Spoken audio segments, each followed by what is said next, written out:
Good morning, everyone. Oh, y'all are sorry first thing in the morning. Let's try this again. Good morning, everyone. It's so good to see you. Last year, we were virtual, and I was kind of chuckling because I was emceeing this summit, which is now, this year's my 12th year, from Paris. So much to be said for the virtual world, right? Okay, so we had to come back to DC and see all you lovely folks. So it's good to see you. Thank you for joining us for the 12th Annual DBE Summit. It's presented by DDOT in partnership with the Federal Highway Administration. I'm Doris McMillan. I'm former news anchor with WJLA Channel 7, now entrepreneur and a DBE. Yes, let's hear it for the DBEs. Okay. As you know, this summit is put together just for folks like us, for our disadvantaged business enterprises, our smaller minority and women-owned firms who are certified with DDOT and WMATA. All right. Now, we're also virtual this year, even though we've come back together, so I don't want to forget our virtual audience. Could y'all turn around real quick and wave at them? Good. They're waving at you, folks. We're glad that you're here virtually. If you happen to be using social media, make sure you use the hashtag DCDBESummit22. This is an opportunity for us today as the DBEs to network, so I hope you brought your business cards and your QR codes. I never thought I'd be saying that. You know, things have changed a lot. And for our virtual audience, I know that you all have QR codes as well. Just a few housekeeping announcements. As you saw the sign coming in, there is no eating or drinking here in the auditorium. The next most important thing is the lady and the men's rooms, okay? Walk out the door, make a right, they're right there. Now, if you are here in person, and I think, are you all here in person? Just checking, just checking. Please put your phones on silent, mute, so that we don't hear all those wonderful notifications that you got great contracts, okay? So here's how the day is going to roll out. We're going to start with our plenary session, and then we're going to move to presentations from DDOT, including the Office of Contracting and Procurement. We'll have the Project Delivery Administration, the Operations Administration, and the Infrastructure Project Management Administration. Now, in addition to our DDOT presenters, you're going to hear from the Department of Small and Local Business Development, and we're going to have a special presentation made by the Conference of Minority Transportation Officials, or COMTO. And in between those presentations, you're going to have a chance to do speed dating, networking, okay? So make sure you've got the cards and the QR codes. And then we'll come back. There's lots of information for you here. You know that infrastructure bill that has like a lot of zeros added to the end of it? We want to know more about that, yes? And how will that affect us as DBEs? Anybody here looking for new business contracts this morning? I'm just checking. Okay. Well, this is your day. You have come to the right place. All right. If you are presenting virtually or, participating virtually, make sure that you put your questions in the Q&A box that's located at the right of your screen. The questions will be answered at the end of each session. And in the chat, you're also going to see a link to the event's landing page. The landing page has all of the event resources, including the program book, the public presentation, speaker profiles, and any technology guidance. You know, building the district's transportation infrastructure demands a partnership with DBEs, prime contractors, DDOT, and the Federal Highway Administration and Federal Transit Administration. And this summit over the past 12 years, and I was here at the beginning of it, so this is my 12th year as the moderator, it has done wonders for many of you who have attended. How many of you are here for the first time? Okay.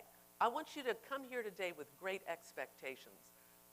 Do not underestimate anyone that you will meet, because there is opportunity somewhere here today. And it may not happen today, but keep the conversations going. meet people, be sociable. People like to hire people that are teachable, friendly, and flexible. So be all of those people today. All right. Now, it is my pleasure to introduce the visionary for this summit, and that is Christopher Lawson. He serves as Federal Highways Division Administrator for the District of Columbia Division, where he partners with District of DDOT to deliver the $175 million federal aid highway program. Chris has dedicated 27 years of service to FHWA and has served in several leadership capacities. He has a Master of Science in Public Administration from Central Michigan University and a Bachelor of Science in Civil Engineering from Morgan State University. But most important, he's one of the nicest people you will meet, and he really has a heart for the DBEs. And so please put your hands together and welcome Christopher Lawson.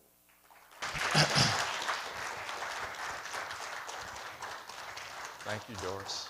Thank you. Thank you. It's nice to see you. Good to see you. Yeah. Good morning, everyone. As you can see from the picture in the background, I wear the same suit everywhere I go, with the same tie, same lapel pin, same pocket square. I should have thought about that this morning. It's nice to see everybody. Oh, my goodness. Good morning. This is my favorite day of the year, DBE Summit. I'm so thankful to DDOT under the present leadership of Director Everett Lott, who is standing there. DDOT every year does a great job of planning the DBE Forum, both this year in person and virtually. When we first started 12 years ago, I'm sorry, I used to be a part of the agenda planning team. And then after year 2, I haven't been invited back to help plan the agenda at all. So it's a testament to DDOT and the work that they do. And Nana Bailey-Thomas is the leader of putting this together, I'd imagine. And we need to give Nana a round of applause. My name is Chris Lawson, and for the past 13 years, I've served as the Division Administrator for Federal Highways DC Division Office. And early when we started planning for this conference, it was because during the Recovery Act, there was a lot of money coming into the city, and the DBEs used to kind of express a little bit of displeasure with not feeling like they were getting a fair share of the pie. And so we started to kind of think of ways to bring the community together so that DBEs would have an opportunity to meet and network with the larger, more profitable consultant and engineering firms, contractors. And then it's also a great way for you to get to know who the folks are at DDOT. And I think that this face-to-face interaction, both virtually as well as in person, is so important for you to kind of learn the lay of the land here in DC and be able to share in some of the work that we're doing. So that's why we're here, and I'm thankful for being able to be here this year in person as well as virtually for our 12th Summit. So welcome, and thank you all for being here. I want to say a few words about our staff here in Federal Highway Administration. We have a team of 12 individuals, some of whom are in the room today, and so I want to acknowledge them because, the DC Division, Federal Aid Division, we have both long-standing and new members of our team who really help and try to partner with DDOT to deliver the program. So I want to first acknowledge Ms. Sandra Jackson, our planner, transportation planner. Sandra's there. Please give Sandra a round of applause. We have Dr. Janez Harris. She's our finance manager. Dr. Harris. I don't see anyone else in the room. It's Brandon Buckner in the room. Brandon's the Deputy Division Administrator. I don't see him, and Jim Hoyle's not here. But I want to acknowledge them because you need to know who the folks are in the DC Division Office, and if you ever need any assistance, we're always there to help you. How many of you are first-timers? First-timers. And how many of you have been here all 12 years? Few of us. All right. Now, for those of you who have been here all 12 years, you remember the first year we had some federal aid catfish out there for lunchtime, right? Very good lunches, so we want you to enjoy the day. And for you newcomers, we want to make sure that you have your QR codes, your capability statements, and that you have an opportunity to spend the day meeting folks you need to know. And for those of you who help to provide opportunities, you know the drill. Shake hands with somebody and get to know them, set up your lunches, and so that we can lay the groundwork for a good future here. So I don't want to take too much time. I feel fortunate to be here. Doris, it's good to see you. Doris is, I think you moderate this event because of this event. Yeah, exactly. So you're one of the success stories here. And a part of the agenda used to be to have some testimonies from DBEs who have experienced something good and they were able to come tell their story. And so during the day here, I'd love to hear or meet some of you who can share your story. All right. So I'm going to stop with that. And everybody have a great day. And I'm looking forward to meeting many of you. Thanks.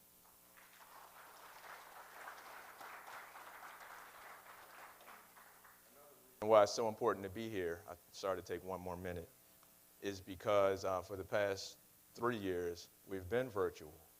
And I'm a big believer that we kind of need to get back to in person. I mean, today, as soon as I came in the door, I met Damian Mayo. So Damian looks at me, hey, Mr. Loss, how you doing? Like I'd known him all along. I'd never seen this guy day in my life. Damian, nice to meet you. Another one, Zachary Smith. Where's Zachary? I never met Zachary a day in my life, but he looked at me like he knew me. And that's the value of being in person. We kind of get back to work here and get back into the city and make the city move again for the businesses and other reasons. So I want to leave you with that. Janine Ash. Hi, Janine.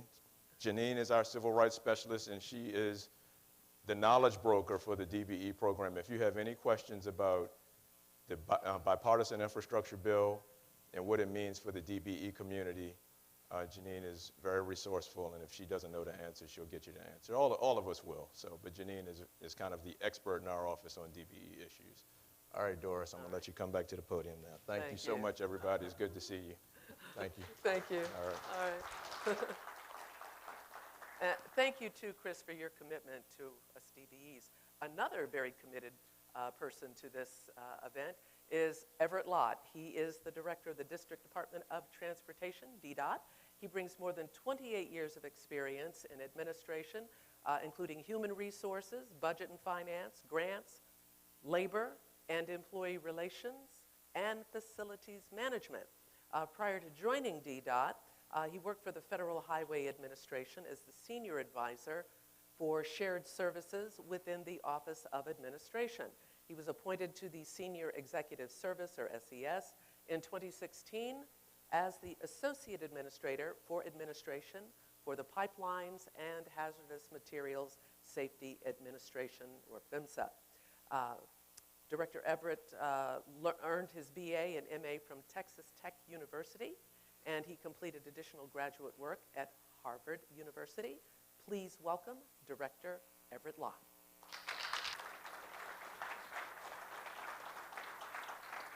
Thank you, Doris. Thank you. Good morning, everybody. I have to quickly just echo some of the sentiments that were just shared from Chris about being here in person. It's really good to see everybody. I've been pushing, and Nana can attest to this, to get us back in person after 2 years of virtual. So it is really good to see half of you. I know the other half is out there virtually. But it's also kind of feels like after we're just coming off of our 20-year celebration as a DDOT, it also kind of feels like a homecoming because I see a lot of DDOT alum in the audience. I see Keith Fox, see Thomas Perry over there, DR, saw him somewhere back in the back, and I know our former DDOT director, Michelle Perceau, she's here somewhere. So, it does kind of feel like a homecoming and a reunion of sorts. So I'm really glad to see everybody here. I'm hoping that this time next year we'll have everybody back here in person. Nada. Thank you very much. So, but this has been great. And Chris, I want to thank you again for all of your leadership and your vision 12 years ago and getting this all started. This is fantastic, and it has generated a lot of opportunities for a lot of folks, and that's exactly what we're here for right now. So again, I want to welcome each and every one of you to our 12th annual DBE Summit and Networking Symposium. I really want to emphasize that networking. It's truly an honor to co-host this event with the Federal Highway Administration, to provide our DB community with opportunities and enhance those opportunities through, hopefully, the contract opportunities that you'll hear about from Troy and from others. Again, I want to thank Federal Highway Administration for their continued funding and their support, and from the Office of Civil Rights as well. I am pleased to host this summit on the final day of the National Veterans Business Week. We are grateful to the services that have been rendered to this great country by many of the women and the men who have served in the armed forces. So I would like to personally thank you and personally recognize anyone who has served in the armed forces, any of our veterans that are in attendance. And if you would be so kind, I'd ask each of you to please take a stand so that we can acknowledge each and every one of you.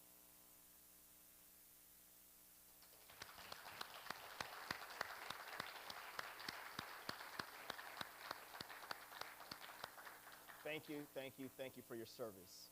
So as the director of the District Department of Transportation, I am personally committed to ensuring that the workforce, our programs, and our opportunities at our agency are equitable, and also that they're very inclusive.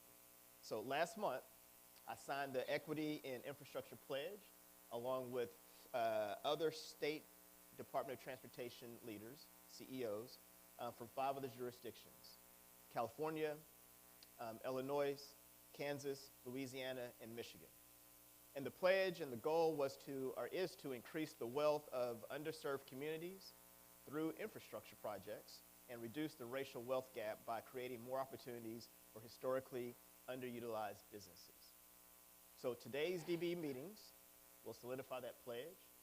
This meeting represents my commitment and our commitment to increasing business opportunities for disadvantaged, and we like to replace that with diverse and small businesses that wish to participate in our federally funded contracts.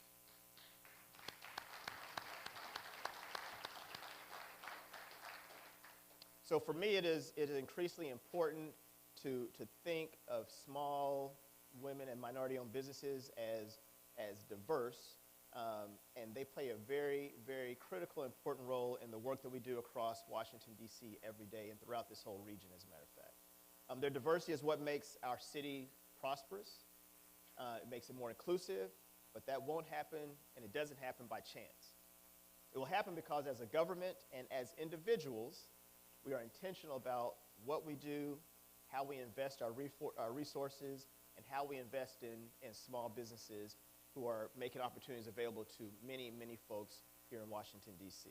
So earlier, Chris mentioned the infrastructure funding bill, and DDOT received about $1.3 billion to construct and repair roads, highways, and bridges. And during the summit, you will hear an in-depth presentation from our Deputy Chief Project Delivery Officer, Amanda Stout, and she will highlight some of those projects and some of the upcoming opportunities coming from that specific bill. So DDOT has successfully submitted discretionary grants to help fund the Benning Road Bridges and Transportation Improvement Project.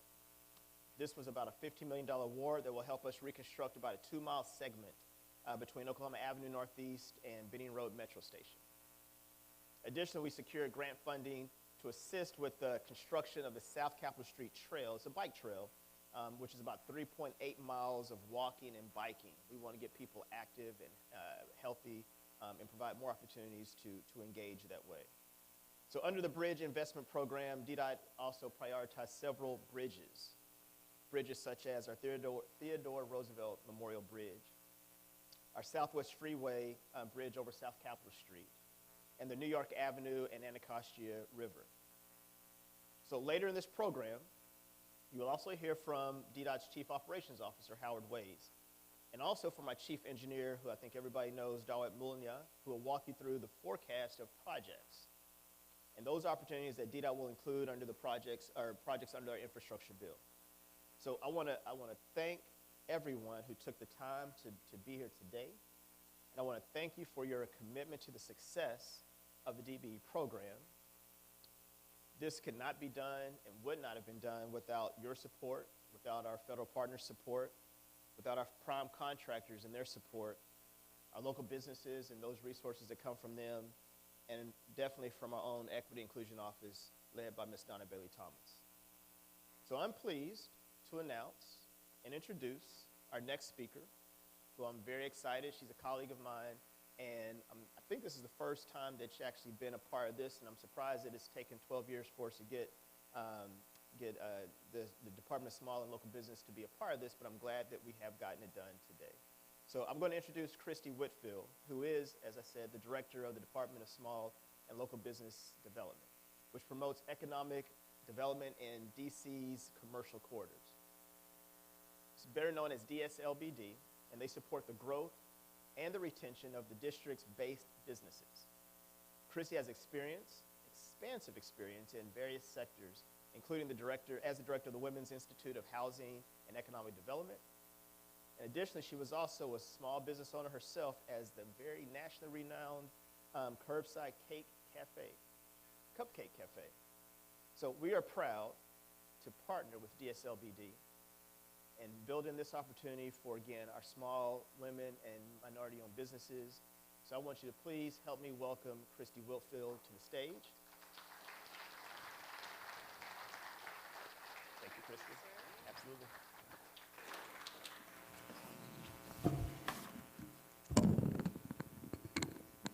Good morning, everyone. All right, you guys are waking up. I like it. I like it. My name is Christy Whitfield. I have the honor of serving Mayor Bowser as the Director of the Department of Small and Local Business Development. I want to thank Director Lott for his amazing partnership and leadership, and also Administrator Lawson, who I just had the pleasure of meeting for the first time, and we were talking about how is it that we haven't actually met yet. And I think, to earlier comments, there is nothing different than being in the room, and getting business in the room, I think, is a lot easier than getting it virtually. And so I want to commend DDOT and the Highway Administration for bringing us together for this event, and also thank you for including the Department of Small and Local Business Development. We are here to help businesses move forward.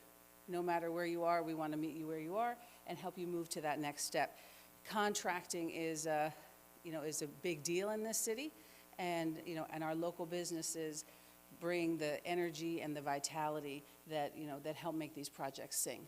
As a former business owner, I understand the barriers to entrepreneurship. I have been to conference on conference on conference where you drop your business card in the bucket, and then you realize, like, nobody's gonna call, right? Raise your hand if you've been to those conferences. Good news, this is not that conference, right? I think we're here to make connections, real connections for people. I think that, we know that the changes in the business environment after COVID are probably, we're never gonna go back to whatever it was. But I often say, there's opportunity, in those in-between moments. And if you want to find the most innovative thing to do next, ask an entrepreneur. Because entrepreneurs, what do? We solve problems. We are not wed to what has always been. And we are not afraid to try something new. And that is why, that's why you get these phrases that people say again and again. That is why small business is the backbone of the local economy. Because whatever that next thing is going to be, it's not going to come from government. It's going to come from a government like this Bowser administration that is smart enough to listen to entrepreneurs, to create opportunities like this day for entrepreneurs to come together to make real connections, and and not for the collection of business cards, but to actually grow your business and make money and hire more people and then make more money, right? I want to make sure that people know about the CBE program here, because our Certified Business Enterprise program is for local Washington, D.C. businesses. How many of you are D.C. based? Okay. Now, how many of you are CBEs? Okay, I see you, CBE community. I love it. I love it. Well, for those of you who are not CBEs, I would say definitely look out and check out our website, dslbd.dc.gov. The CBE program helps keep local dollars local. Mayor Bowser is the first mayor to write down how much money is spent with local businesses. Last year, we broke what was previously an unbreakable threshold, which was $1 billion spent with small business enterprises. I know, you guys should clap for that. That's kind of amazing, right? Clap it up for Mayor Bowser. Because then, once we broke that threshold, the mayor said that is no longer the ceiling. This is the new floor. So our goal this year is to spend another $1 billion with small business. And so if you want to know how to get in, who wants to know how to get in on that? Just this side of the room. Come on, guys. All right. So the mayor's green book, the business opportunities, what's the last name of that? It has a longer name. We all call it the green book, and it's always green. But the mayor's green book shows you where each agency within the administration is spending, and then it also shows you where it has had trouble finding spend with local businesses. And so you see two things: where's the money already going, and where have they said there are not local resources. Last year, you know, one possibly positive thing that came out of the pandemic was we took this live document and we made it digital. So our green book is now searchable and digital, and you can go and say, like, well, I don't know what agencies work in my NIGP code. Well, you can search it on the green book. So I say check it out. We'll be releasing this year's green book next month that will show the spend, where the waivers have happened, and where the opportunities are. You know, I want to say that our mayor has always been intentional in keeping local dollars local, and it's an honor for me to make sure that when those dollars are not spent, you know, you need to know what happens when you don't make your dollars. Mayor Bowser is the first mayor to levy a fine for people who do not make that spend. I have the honor of being the first and only director to collect fines for not making that spend. And so we have carrots and we have sticks, but I think the good news is that when we do collect fines, we turn those fines around and we put them into programming for you, for the small business community, like the EIE, the Equity Impact Enterprise grants that we did last year. That program went up to almost 300 small businesses for back office support, for staying alive, for keeping the doors open, because this mayor knows that this has been, we're out of adjectives, right? We're out of adjectives. But I do think we are on the come up. And so wherever your business is, I want you to know that DSLBD is run by a former business owner who did all the things that people do when they run businesses, all the things that people tell you not to do when you're running your business. But you know, we make real life decisions in real time, right? Don't wait until you have a perfect story to come and ask for help. Everybody's story is perfect. You ran your business on credit cards? That's okay, so did I. Your credit is shot? That's okay. My credit was shot too when I ran my own business, because you make those decisions that you make. You might need to figure out how to do a little short-term fundraising. We've got a DC Kiva hub where you can do crowdsourcing for up to $15,000 of zero-interest loans and build back your credit. So when I say that we are here to help you, we're not here to help you in a perfect world, because that perfect world is still under construction, right, in the minds of entrepreneurs. But in a real world way, DSLBD understands, and we care, and we're here to help. And so we are honored to be part of this day today, because I think these connections will be important. But when you want to have that help with, oh, I need to look at my qualifications, I need to look at my proposals, call us. We have the Procurement Technical Assistance Corporation that can help you make your proposal stronger and get that contract. And a litany of other supports. So thank you, Director Lott, again for including me today. And go out there and have a lot of fun. And in honor of my comm staff, I have to say this now every time, go get that money.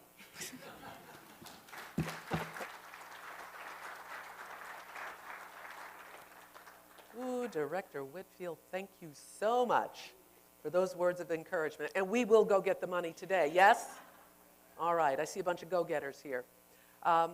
My next great privilege is to introduce the President and CEO of the Conference of Minority Transportation Officials, also known as COMTO. She is April Rye. She previously served as Deputy Executive Director for the Women's Transportation Seminar International, WTS. Before joining WTS, Ms. Rye served as the CEO for the National Organizations for Youth Safety, a coalition of over 100 organizations and agencies dedicated to youth health and safety education. And in this role, Ms. Rye engaged with transportation stakeholders on road safety programs, injury prevention education, and workforce development initiatives. She has been appointed to numerous boards and commissions, and she's just a really top-notch kind of CEO. And I think you all have a great privilege to hear her. She didn't pay me for that either. I just happen to know her. So, Ms. April Rye. Thank you. Thank you, Joanna. It's good to see you. How nice. Good morning, everyone. It is so nice to be with you in person. I echo everyone else's statements about that. I like you much better in 3D than in that box that we've all gotten used to. I just want to thank DDOT and FHWA and our president of our DC chapter, Robin Jackson, for the opportunity to present to you all today. And I just want to tell you a little bit about the Conference of Minority Transportation Officials, lovingly known as COMTO. So last year, Secretary Buttigieg, he addressed our leadership, and he called us the voice for equity in transportation. I kind of love that. So now I use that everywhere. You see it. The voice for equity in transportation. We're the voice for equity in transportation. And we truly are, because we are driven by the belief that transportation should be the great connector, right? That's how transportation should be known, to connect people to opportunities, employment, loved ones, life. And that means that the decision makers, the service providers, suppliers, they need to reflect the community served. So that's why COMTO is here. And 51 years ago, there was some enterprising folks who were the first who looked like them to serve the transportation industry in leadership roles. And they wanted to make sure that it didn't stop with them. So a little bit about us. And I want to make sure that my slides are advancing, but I see that maybe they are not. So maybe I can get some technical help with that. I'll just move on. Slide 2 if you can. A little bit about, there we go, a little bit about COMTO. We, as I stated, we started in 1971, and that was out of Howard University. Now we've grown to 30 you know. We have grown to 37 chapters across North America, including Canada, Toronto, and the surrounding region. We are so proud of that growth. And we really service the industry by advocating for all those underrepresented in transportation, and that includes our MWDBE firms.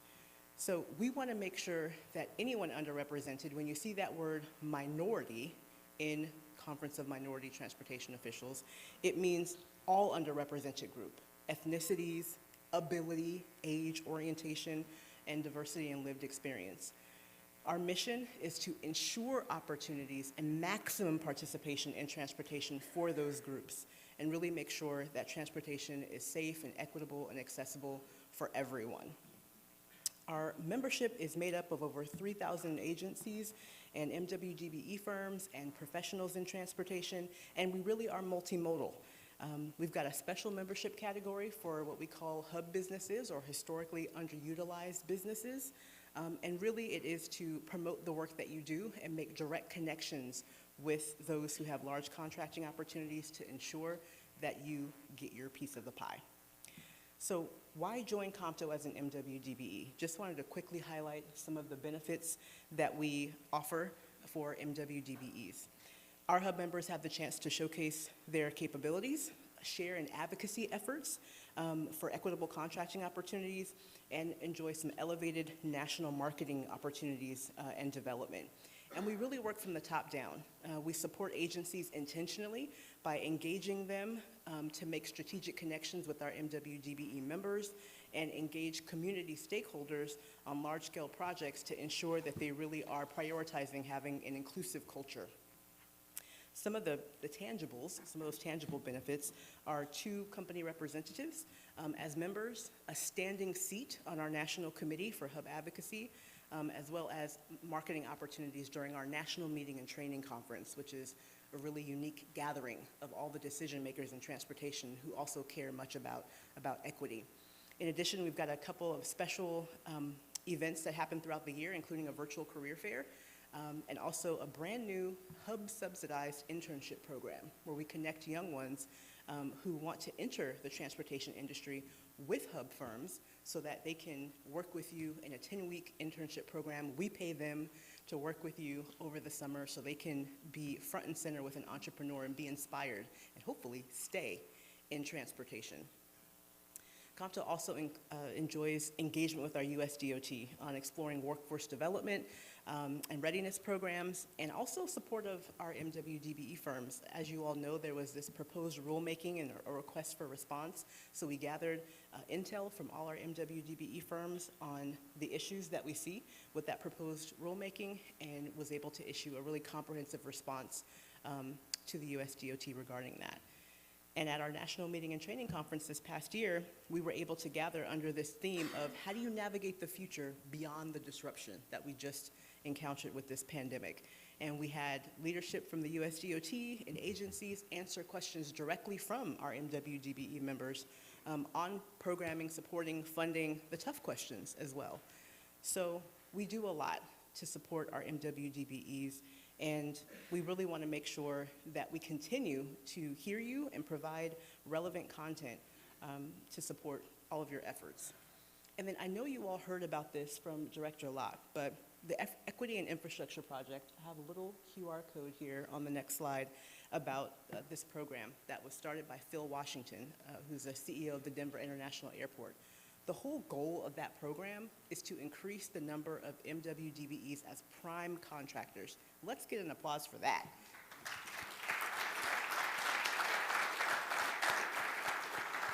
It's kind of amazing. It's been in the works for decades, those of us who have been in this fight. We want to make sure that we increase the number of MWDBEs as primes, and so we're holding the feet to the fire. And Everett was part of 6 DOTs who signed that pledge, and we're trying to get all 50 to sign that pledge so that MWDBEs all around North America will be able to have that opportunity. So those are the types of things that we are fighting for and supporting. And we just want to encourage you all, if it makes sense for you, to consider joining CompTO so that you can partner with us to ensure equitable access to contracting opportunities for MWDBEs, and ultimately make diversity, equity, and inclusion business as usual in transportation. Thank you so much.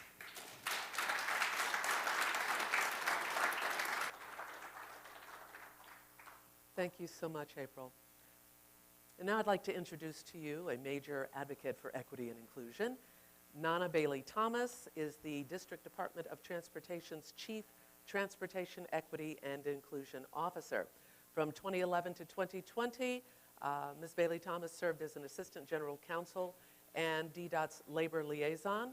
And in this role, she improved the agency's relations with various labor unions, skillfully negotiated several agency-wide policy initiatives. Ms. Bailey-Thomas is originally from Seattle, Washington. Were you checking out the coffee this morning? Okay. Did it meet your approval?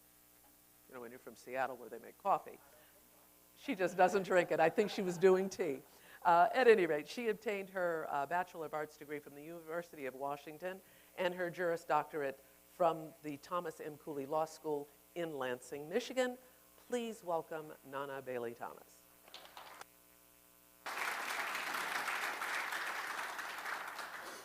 Thanks so much, Doris.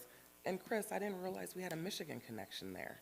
Okay, well, that's very nice to know. So good morning, everyone. Is everyone here ready to start networking? Okay, come on now. I know we can do better than that. Is everybody here ready to start networking? All right, okay. So for those of you that don't know, I'm a football mom, so I like to hear kind of the roar of the crowd just a little bit. So good morning, everyone. My name is Nana Bailey-Thomas, and I am DDOT's Chief Transportation Equity and Inclusion Officer. But before I get into my opening remarks, I would be remiss if I did not thank the Equity and Inclusion Division team for all their hard work. A lot of them were in the office late last night until 10:30 last night to make sure this went off without a hitch. So I have to thank Andrea. Is Andrea Jackson in the room? She's probably outside running around. Also, Louisa, Zach, Karen, Troy, Viola, Damien, Stephanie, Marcus, Kanae, Danielle and Molly. Are you guys in the room? Just wave your hand. I just want to say thank you to each and every one of you. This event would not have been able without their help and assistance. So thank you so much. As I say, we're small but mighty, so that's the Mighty Equity and Inclusion Office of Civil Rights team. So the Equity and Inclusion Division, we ensure transportation equity throughout the department.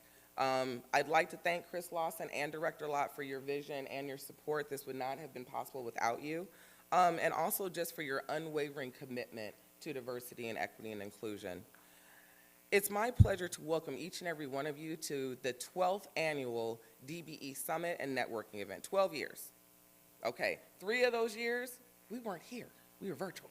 So, but from now on, hopefully, we will be virtual. Unfortunately, we had to limit the amount of individuals that could come in person due to still some COVID protocols that are put in place. So, for those of you that are virtually, hopefully you have your pens and paper ready to take down some notes. So, during this summit, the goal is to share important information and resources which support the growth, development, and capacity of many contractors, consultants, DBEs, CBEs, and small businesses. As an agency, we continuously explore ways to improve the ways in how we connect, engage, and empower. Our diverse businesses and workforces, it's important that we're innovative, and also to make sure that we're expanding our outreach opportunities. We understand that businesses are in different stages. Some are brand new, some are maybe a couple years, still a novice in the game, and some are 15, 20 years old. In any capacity, it's still possible to expand your business.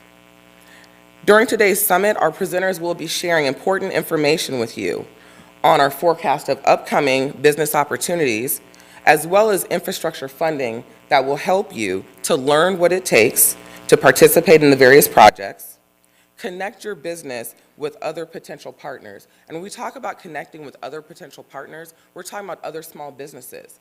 Maybe there's an opportunity for you to collaborate on a project. You've heard from, I believe, Director Whitfield. We're looking for small business to be primes and some of the smaller contracts. We're also looking to provide networking opportunities and encourage partnerships and joint ventures. In support of Director Lott's vision and expanding and ensuring equitable access and inclusion for small, minority, and diverse businesses to successfully participate in DDOT's contracting opportunities, our agency has sponsored and supported 11 major DBE, CBE, and small businesses during FY22. These activities allowed for us to engage with approximately 1,090 individuals representing stakeholders, DBEs, and CBEs, and small businesses. Throughout the coming year, the Equity and Inclusion Division Office of Civil Rights will be launching a series of technical assistance workshops and trainings that are free for your businesses. We're hoping that this will help you gain access to capital, bonding, and other industry-related topics. For firms seeking to become DBE certified with DDOT, we will be hosting free certification workshops.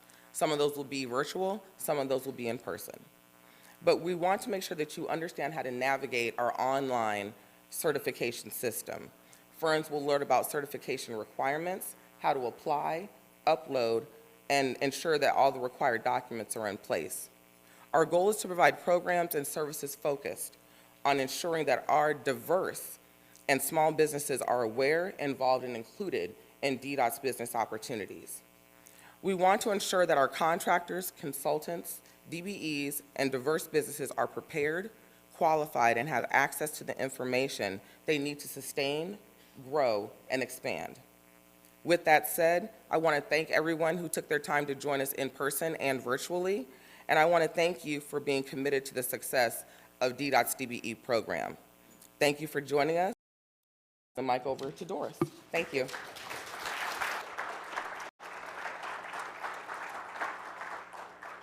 Thank you, Nana.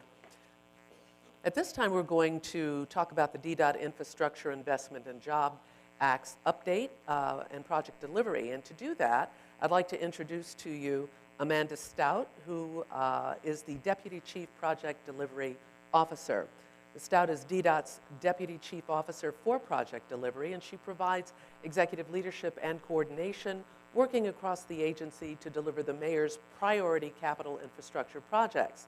She joined DDOT in 2015 as the Special Assistant for Economic Development and then served as the agency's Deputy Chief of Staff.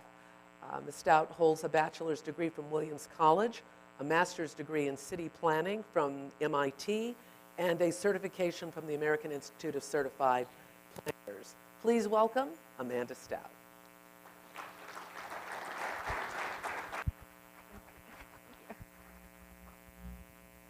Good morning, everyone. Okay, my name is Amanda Stout. I'm the Deputy Chief Project Delivery Officer at DDOT, and I'm happy to share some thoughts this morning about how the infrastructure bill will impact DDOT.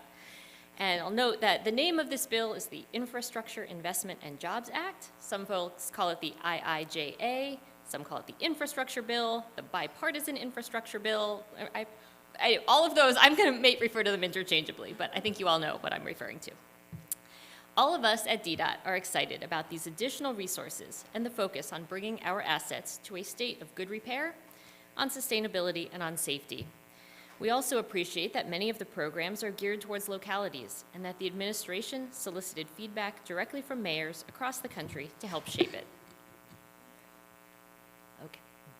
And I wanted to briefly share DDOT's mission, which is to equitably deliver a safe, sustainable, and reliable multimodal transportation network for all residents and visitors of the District of Columbia.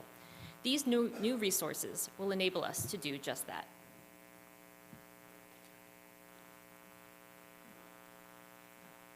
Do that. Next, oh there, thank you. So this bill is a game changer for our community and will shape our future. It covers more facets than just transportation, but specifically on transportation for the District of Columbia, the bill will help us modernize our roads and bridges, expand our transit network, create a network of electric vehicle chargers, and prepare us for natural disasters. Next slide. The timing of the bill couldn't be better for us. In January 2022, our statewide long-range transportation plan, or MOVE DC 2021, which hopefully some of you are familiar with, was approved by the mayor and by Federal Highway Administration. MOVE DC 2021 is a goals-based strategic plan that establishes the 25-year vision for the district's multimodal transportation system. MOVE DC is built on a framework that reflects our commitment to providing an excellent transportation network and establishing equity as an explicit component of our infrastructure planning. And I'll go back one. That one, yeah, thank you. I'm not going to spend much time on this slide. I know it's hard to read, but wanted to highlight the goal alignment between our strategic plan and the infrastructure bill. We have 7 goals to drive DDOT's day-to-day efforts, which are equity, safety, mobility, project delivery, management and operations, which refers to a state of good repair, sustainability, and enjoyable spaces. Next slide. Okay, this slide has some dollar signs on it. So historically, federal funding that DDOT receives from US DOT has not kept pace with our capital investment needs. Some of the resources from this bill will come to us in the format of formula-based funding. DDOT anticipates approximately 21% increase to our federal formula appropriations. For safety, over 5 years, the District of Columbia will receive about $15 million in 402 formula funding for highway safety traffic programs, which will help us improve driver behavior, reduce deaths and injuries from motor vehicle crashes. We also expect to receive about $1.6 billion over 5 years to improve public transportation options across the state. In the first year, this is about a 52% increase over 2021 FAST Act formula transit funding levels. And this is great news for us because we are completely urban. We promote multimodal transportation network, and we're working hard to make sure that the district is a great place for pedestrians, cyclists, scooter riders, transit riders, and more. We expect the federal funds to help us upgrade our circulator program to purchase more electric vehicles and build out our bus priority program. DDOT will also receive federal aid to repair and maintain our highways and bridges. We anticipate to receive approximately $1.3 billion over 5 years in federal highway formula funding for highways and bridges. On an average annual basis, that's about a 43% more than the state's federal aid highway formula funding under the current law.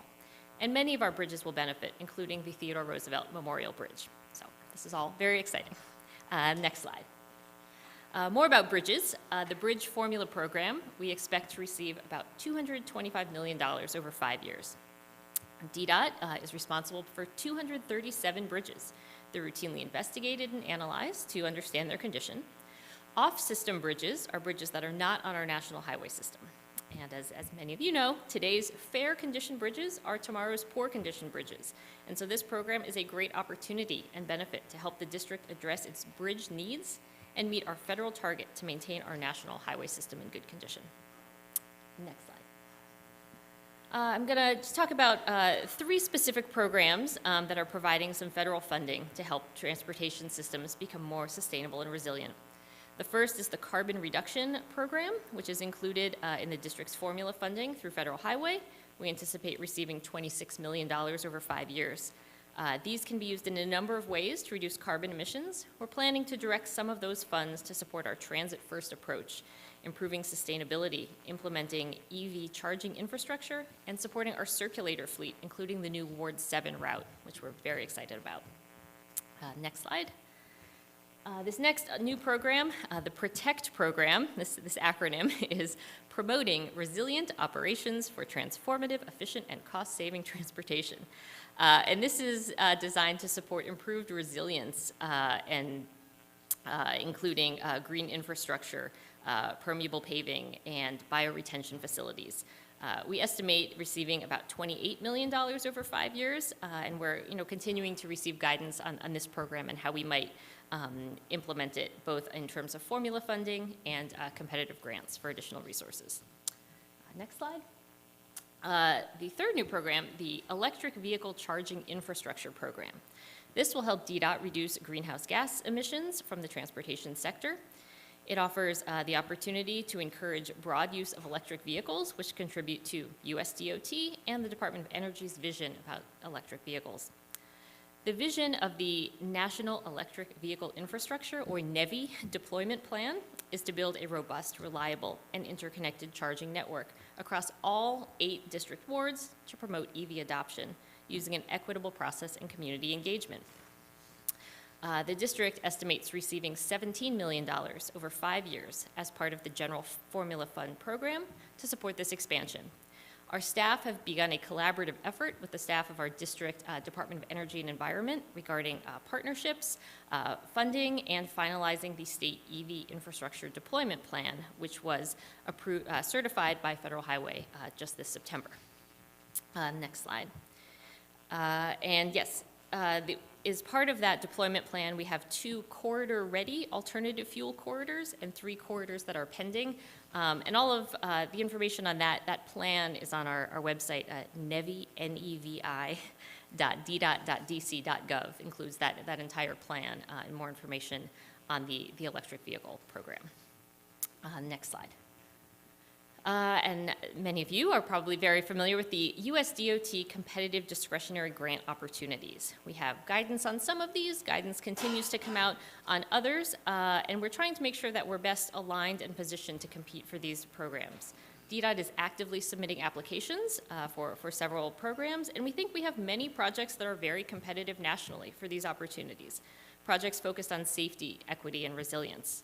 As Director Lott said earlier, we had 2 big wins. We're excited about the Benning Road Bridges and Transportation Improvement Project, won $15 million from a RAISE grant in 2021, and that's going to be towards the federal portion of that project. That larger project also includes the streetcar extension out to Benning Road. And that DDOT anticipates advertising for construction in FY24. The South Capitol Street Trail project also won a RAISE grant this year for $10 million, and we anticipate advertising that project for construction in FY23. You'll hear more about specific projects later on in the program. There are several other grant opportunities that are either existing, new, revamped, the infra program, mega projects, bridges, and in particular, the Reconnecting Communities pilot is very interesting and an opportunity to restore connectivity to communities by removing barriers to mobility, access, and economic development. So these are all opportunities we are actively exploring and working on, and welcome the support from others in helping us develop competitive grant applications and hopefully winning some money. Next slide. And in March 2022, Mayor Bowser announced the creation of a task force comprised of experts from district agencies and stakeholders in the public, private, and nonprofit sectors to advise on how to spend some of this money coming to the district. Project recommendations should be transformational, equitable, and sustainable.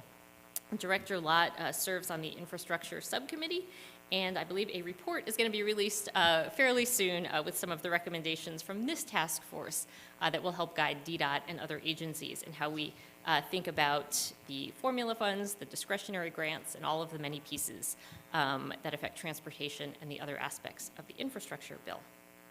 And the last slide, please. So we at DDOT are doing everything possible to empower and connect communities across the district. We're excited about this opportunity, and we rely on our private sector partners to help us plan, design, build, and deliver projects, as well as engage the public.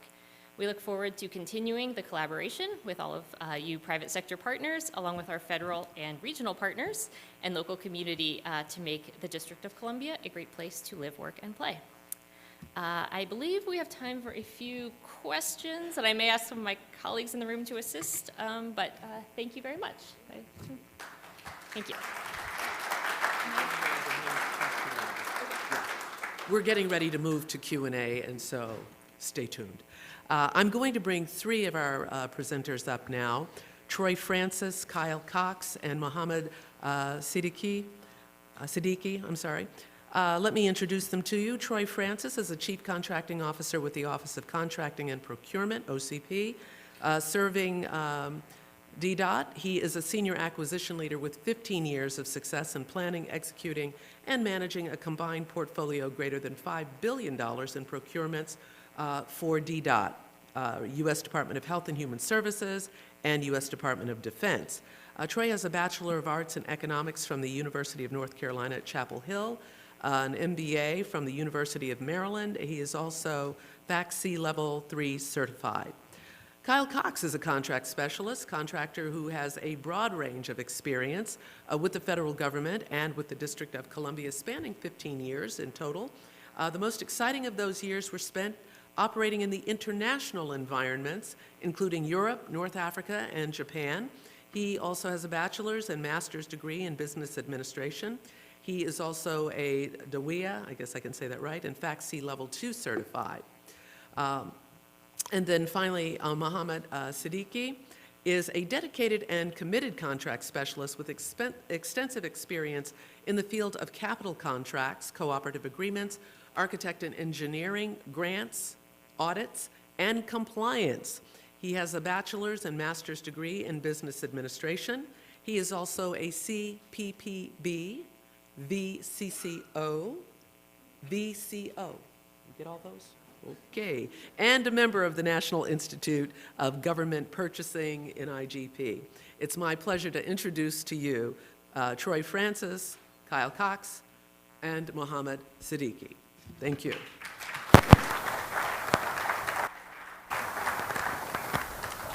I'm wondering if I should try to use this clicker, but I don't know if it's going to work. So we'll go ahead and go without it. Can everyone hear me out there? I like to move around. I'm not really a podium speaker, so I just want to make sure everyone can hear me. Okay, cool. Well, this is my first DBE Summit, and I know it's DDOT's 12th. That's impressive, but I am extremely excited to be here. I want to meet as many of you as I possibly can. As Chief Contracting Officer of DDOT, I think it's important for us to have more of a face in our procurement division to meet some of the companies that are out there. Next slide. So I could have done this presentation by myself, and it would have been great. But I also know that that would not be doing, a service to my team, who knows far more of the logistical details and all the in-depth knowledge on our A&E schedule, which is what we're going to discuss and focus on today. So that's why I wanted to have them here to have more of a face for our procurement team. Next slide. So this presentation is going to have 9 components to it. We already did our introductions. So the first couple components here are really just going to be Mohammed educating you on our A&E schedule and the process involved. the process involved with getting an IDIQ contract awarded, the process involved with doing task orders off those IDIQ contracts, and then from there, Kyle's going to talk about principles for getting across the acceptable chasm. And yes, he used that word, chasm, good word. And basically, he wants to educate folks on how do I get to an acceptable proposal? How do I win an award? What are the things to look out for? So we want to educate, we want to help you, and then at the very end, these last few components here about our FY22 A&E schedule updates, I'll just go through where we are with some of those contract awards. I know some folks in the audience are probably curious that have interest in this, and I just want to make it clear and transparent where we are in that process, and then going forward, things that we can expect. And then we'll have an open forum Q&A at the end. We'll have time left over. I know the allotted time we had was like 40 minutes or so, and we'll be speaking for about 30, so we'll have some time. But yeah, with that, I will hand it over to Mohammed. Morning, everyone.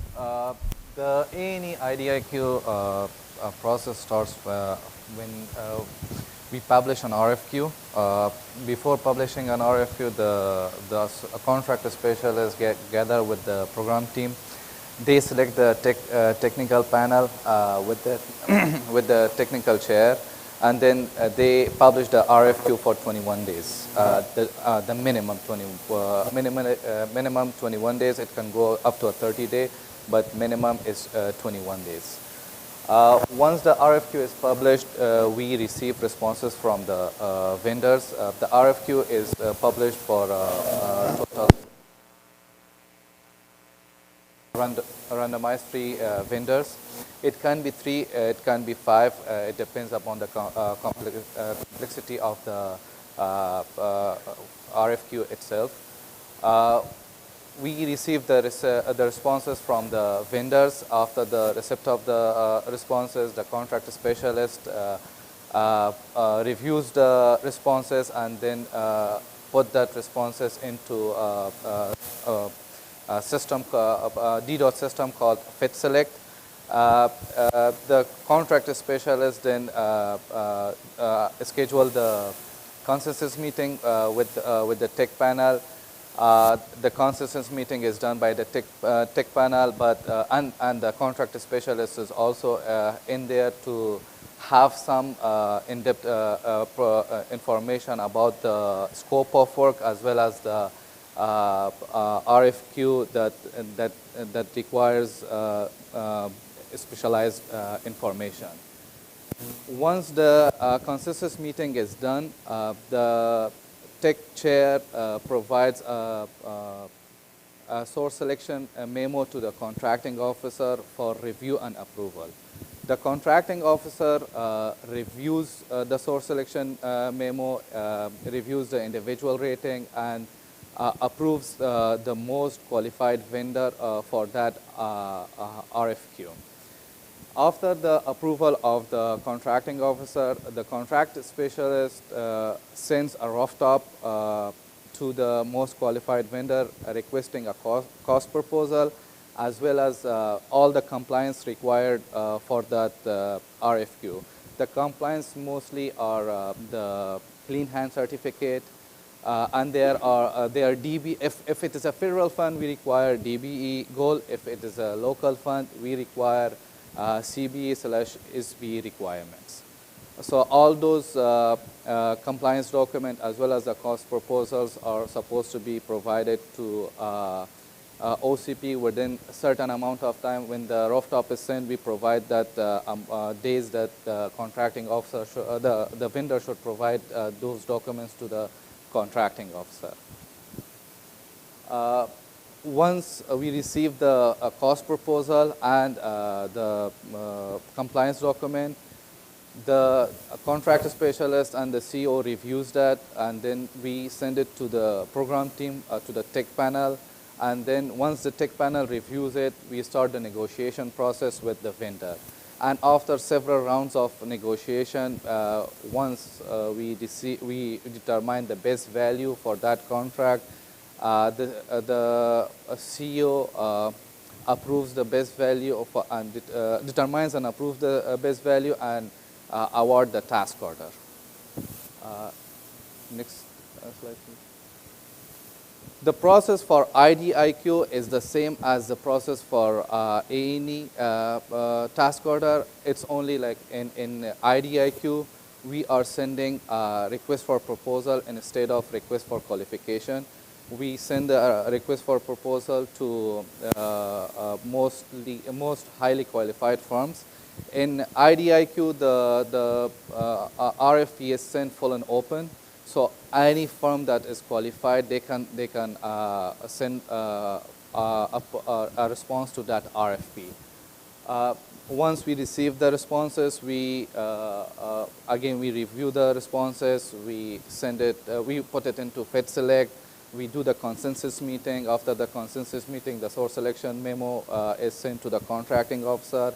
The contracting officer reviews it and provide determination that this firm is the most qualified firm. And then after that, we start the negotiation process. In the negotiation process, we negotiate the level of effort as well as the prices, and then we determine the price reasonableness, and the contracting officer then gives the award to the best value, the vendor that is for the district.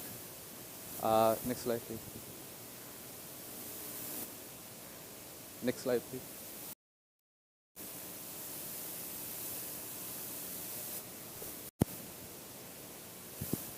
In IDIQ, the proposals, the RFP is sent full and open, while in A&E task orders, the DDOT has a system called ProTrack. ProTrack randomize 3 to 5 firms, and based on those randomization, we send the RFQ to those firms.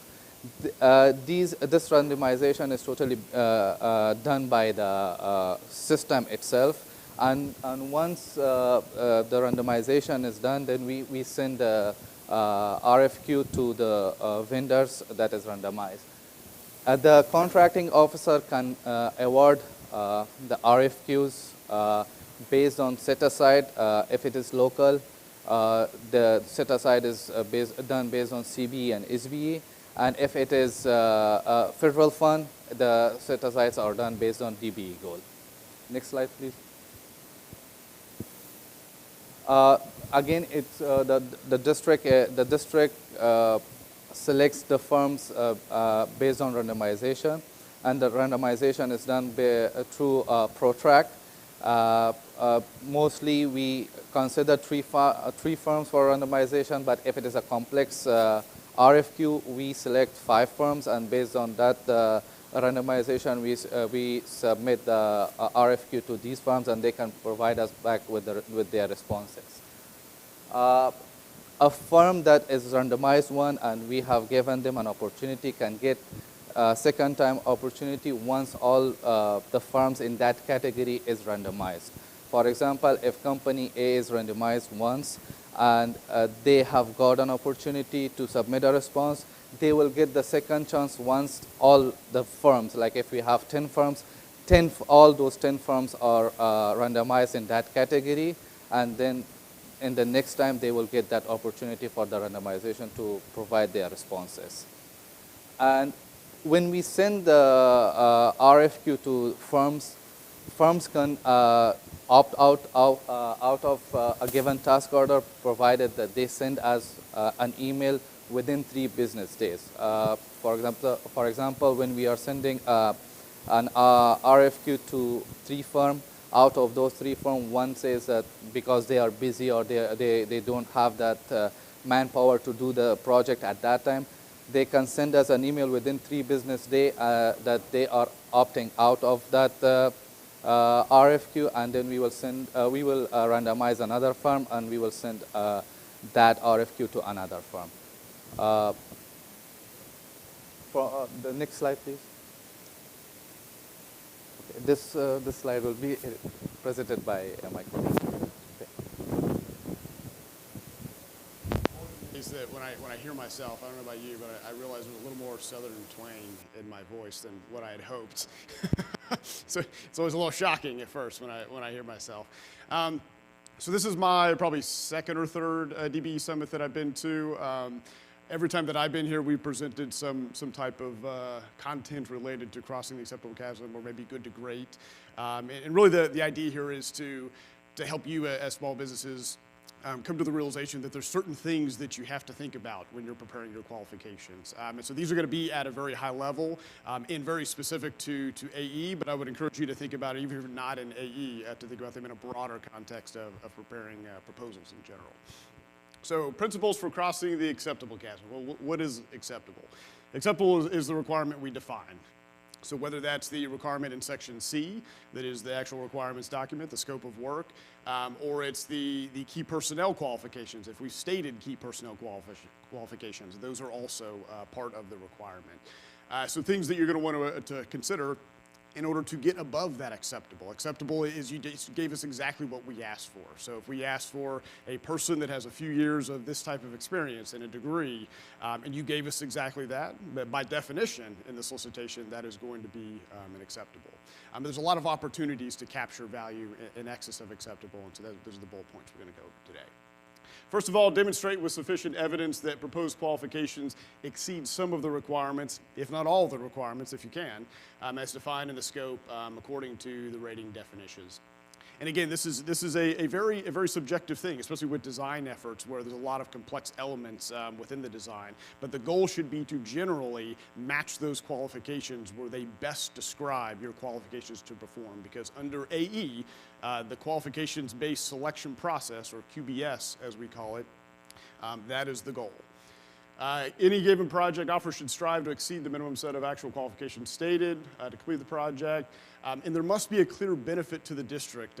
There's been occasions where we've seen offers, if we had a project manager that had to have a bachelor's in civil engineering, they'll give us a project manager with a PhD, but it's in mechanical engineering or some related field.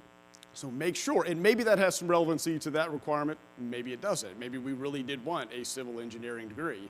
But you have to be very careful that when you propose additional qualifications above acceptable, that they add value to what we're asking for. Reducing risk to performance, quality schedule, cost overrun, incorporating details that are likely to increase the district's confidence in the offer's ability to successfully perform. We'll go over a couple of elements that cover that bullet point. Next slide. Did you adequately and clearly address all requirements and evaluation criteria? Make real sure. Again, if there are key personnel requirements, that's no different than there being a requirement in Section C. I mean, it's not optional. Where if we ask for a person that has 10 years of experience and a certain degree, those are requirements, the same as Section C. So make sure you give us exactly what we asked for, if not more. Consider using compliance matrix. I brought this up in several meetings on the CBE side and on the DBE side. When we give you specific requirements, consider making a spreadsheet and saying for PM, PhD, check, PE, check, right? And just making a compliance matrix, because sometimes I think there's a disconnect between the business development folks that are kind of putting these qualifications together and then the actual technical folks that are saying, hey, here's what's available. So just make sure you use some kind of checklist to make sure you got all your bases covered. Next slide. Did you analyze the project looking for risk mitigations, benefits applicable to the district, and are they clearly stated in your submission? There are occasions where we see a submission, we know that firm has been doing business, but what we, the district, have to evaluate is within the four corners of that document you submit. You must state your qualifications, you must demonstrate your qualifications in the submission in order to get top marks. Did you tailor all resumes? You will see a theme here, especially on the next block of slides where we talk about the results from the FY22 schedule. Tailor, tailor, tailor. Make sure all too often we see, it's almost like marketing materials, right? Where the project description is like, hey, we did some good stuff and it was kind of this magnitude and just kind of speaking generally, but there are no tailored elements to speak specifically to what this task order requirement is asking of you. And again, that is, in my mind, that's just leaving value on the table, right? Because likely you had exactly what it took. You just didn't tell us about what those specific elements were. Did you select a team that precisely matches the needs of the requirement? Not as much an issue at the IDIQ level, because we told you what the need was. We said you need to have so many of these people, you need so many of these folks, and so we told you what that requirement is. But at the task order level, many times we don't. We leave it up to your expertise to tell us what it best is going to take to accomplish X requirement. But just make sure that the team that you select, again, accurately in your mind represents the effort needed and the types of skills needed and the quantity of labor needed to accomplish that requirement. Next slide. Point out that key members of your team work together. There's actually a section of this in the SF330, for those that are in the AE sector are familiar with, where it connects the dots. Again, not an issue at the IDIQ level. We didn't permit subcontracting at the IDIQ level, but at the task order level, this is key. And it can actually go a long way to increasing the district's confidence in your team's ability to work together when you have, again, some demonstrated qualifications that you've worked on similar types of projects.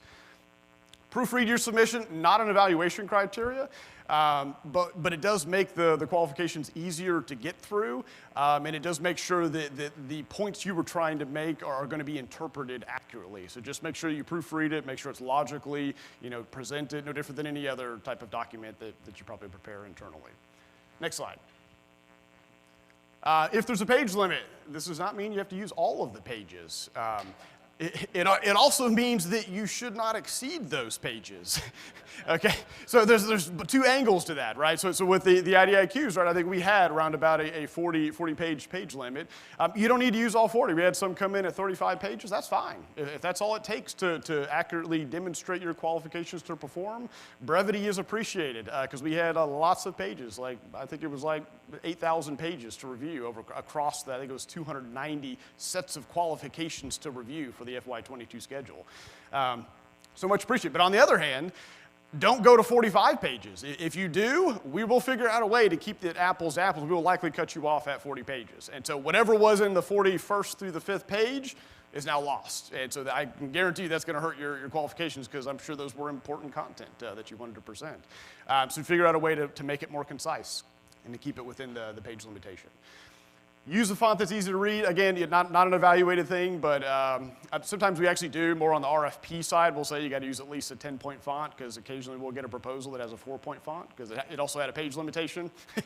And they wanted to make sure they got all of it. We had to whip out the magnifying glass to read it. Pay close attention to solicitation compliance items, so just key personnel and page count. And again, we did on the FY22 schedule, we had some folks that got tripped up over that as far as compliance goes. Next slide. Okay, so now we're on to the next block, which is the findings, initial findings. The evaluation is not complete, but the initial findings from the FY22 schedule. Again, common theme, tailor your resumes. Update and tailor every part of the SF330, including the role on the contract and the relevant projects.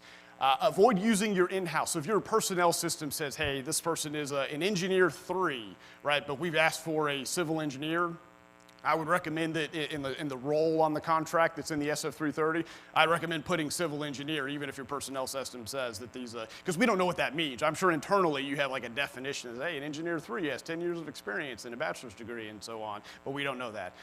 So I would recommend making those conversions to put it in the language that's in the RFQ. When available, use labor category titles provided by the RFQ. Make them consistent throughout the SF330.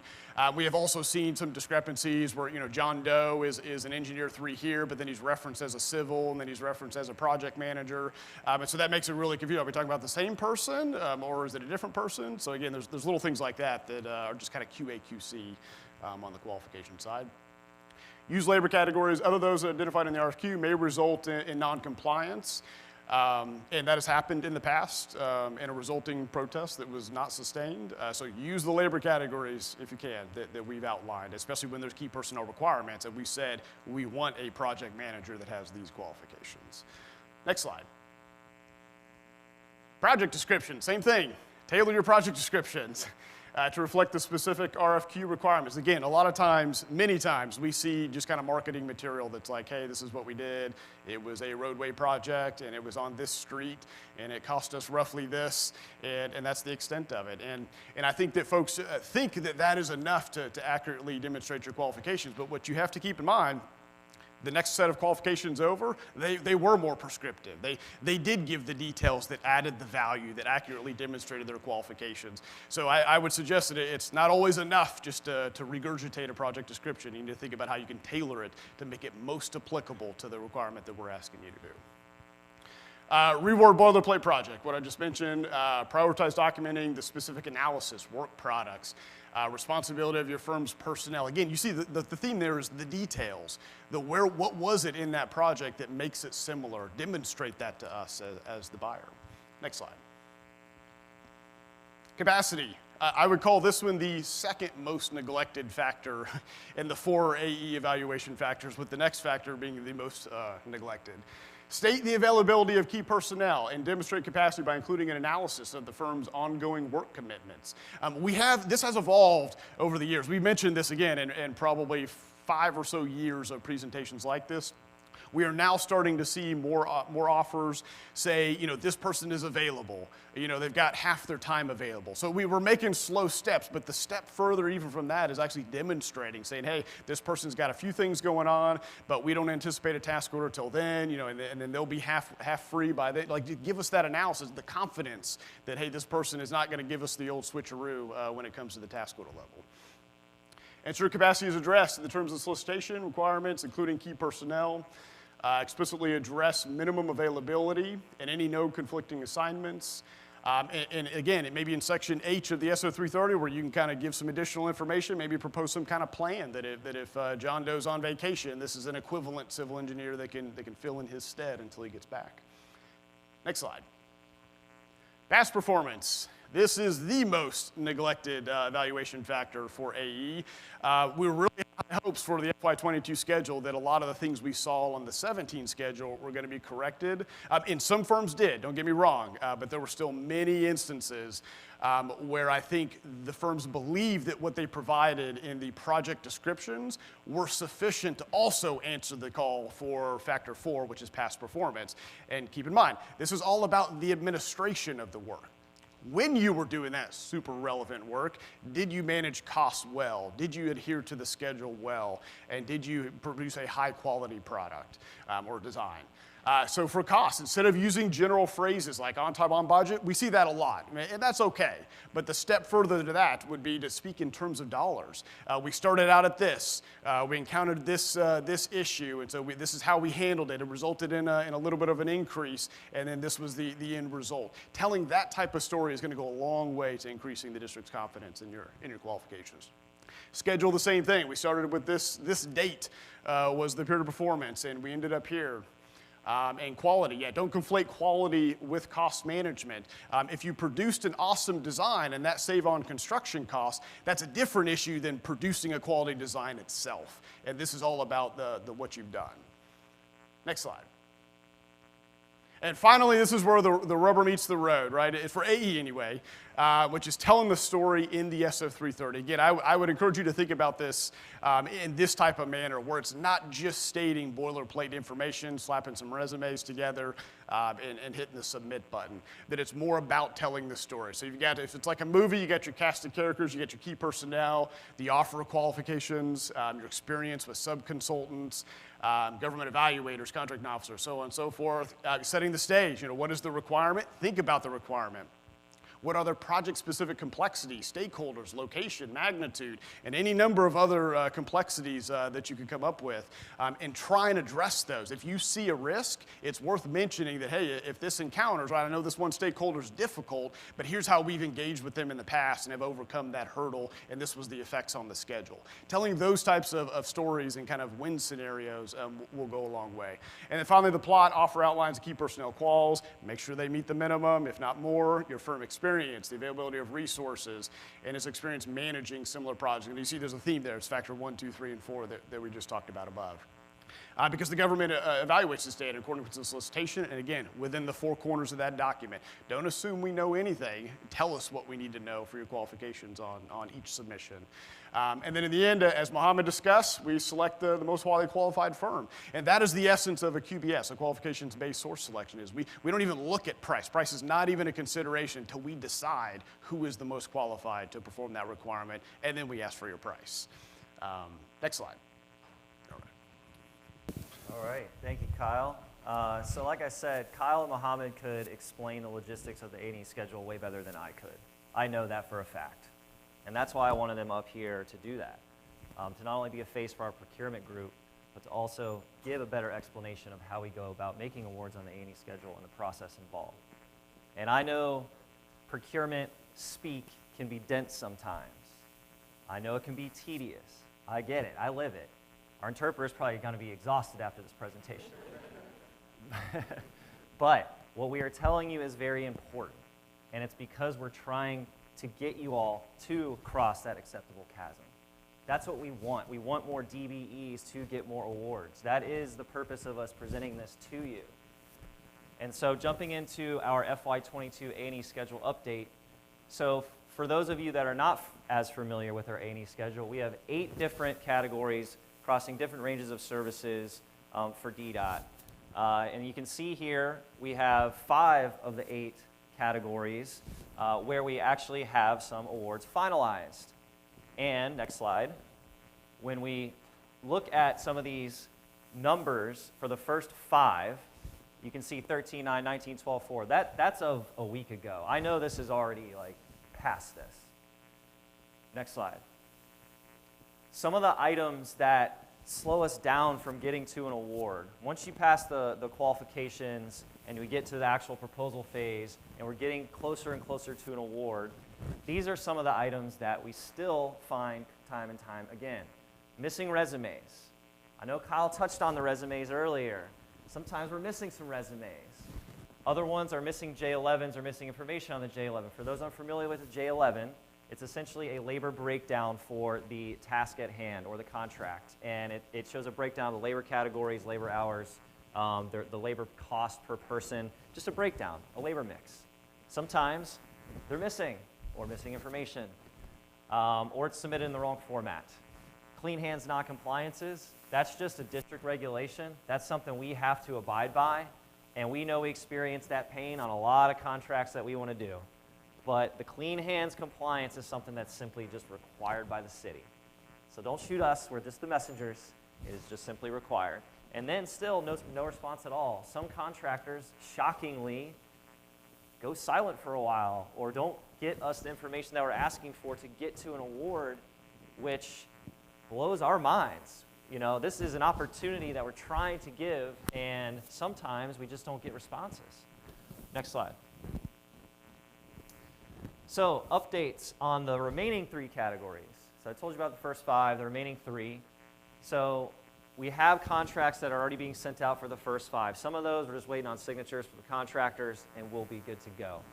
The other 3 categories are going to be done by the end of December, and we're going to send out those awards in the same fashion as the first 5 categories. And then after those selections are made, then we'll send out letters within a month to all the unsuccessful offers for those 3. So a similar process for the first 5, which we're going through now. Same thing will happen in December for the remaining 3. Next slide. Now here's the stats. Now this is what I think is the most important slide here for the DBE companies.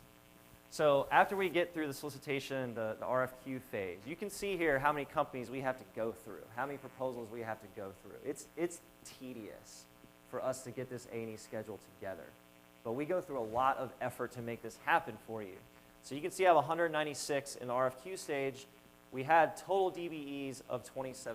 So over a quarter of our proposals submitted in this stage were DBEs. Going to the award phase, you can see how this drops a little bit. That bothers me. I don't know why this seems to occur, but there seems to be a disconnect with our DBEs. And I want to change that. I think our team can change that. And I think part of that is just being better educators to industry, informing you a lot better about how to get across the acceptable chasm that Kyle was talking about. And then in general, just being more transparent on where we are in the process with certain things so you're up to speed and educated. I think we can all agree that that would help. And it takes time to build that. This bottom chart here talks about just our ceilings that we have in general on our IDIQ contracts. So if you're a company that's got a contract in 1 to 3 of our categories, we're capping you out at 5 million. If you're a company that got 4 or more, we're going to cap you out at 7. This helps us just in general with budgetary purposes, but you can see the number of awardees that fall into each of these categories as of today or a week ago. Next slide. Our A&E Wiki site is what we use to publicize some of this information. Now, I know for a fact that we can build this out and make this a lot better and a lot more transparent. I'm aware that there's probably information that you all would like to see that we may not be aware of.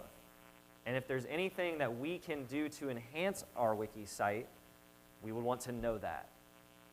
As long as it's feasible, as long as it's reasonable, as long as we're not breaking any regulation, we are happy to be transparent and share that information with all of you as best we can. That is the purpose of this wiki site. So I just want to make it clear to everyone in the room that, you know, I have Kyle here, I have Muhammad here, I'm here. We want to connect with as many as possible and answer as many procurement-related questions as you have. And so don't be afraid to come and talk to us throughout the rest of the day. Next slide. And with that, we do have time for open Q&As, although I may get kicked off. Okay. If you all have any live questions, happy to answer those, because I know we do have some time. Yeah, if you have a question, could you please step to the mic in the middle of the aisle? This is your chance, your major opportunity. There's got to be a question. There's Yes. plenty of people in here. Yeah, just move over to the mic, please. Good morning. The question is tangential to OCP's function, but still part of, you know, the procurement process, especially for small businesses. You know, I overall, I think the OCP process is pretty transparent and goes well. But one related thing is the approval cycle for firms' audited overhead, which is, I believe it's a DOACD, and there may be like a accounting firm that does some of that. In this most recent cycle, and you know, we're a DBE, SBE, you know, MBE firm, it took over 1 year to get our sort of new audited overhead rate approved.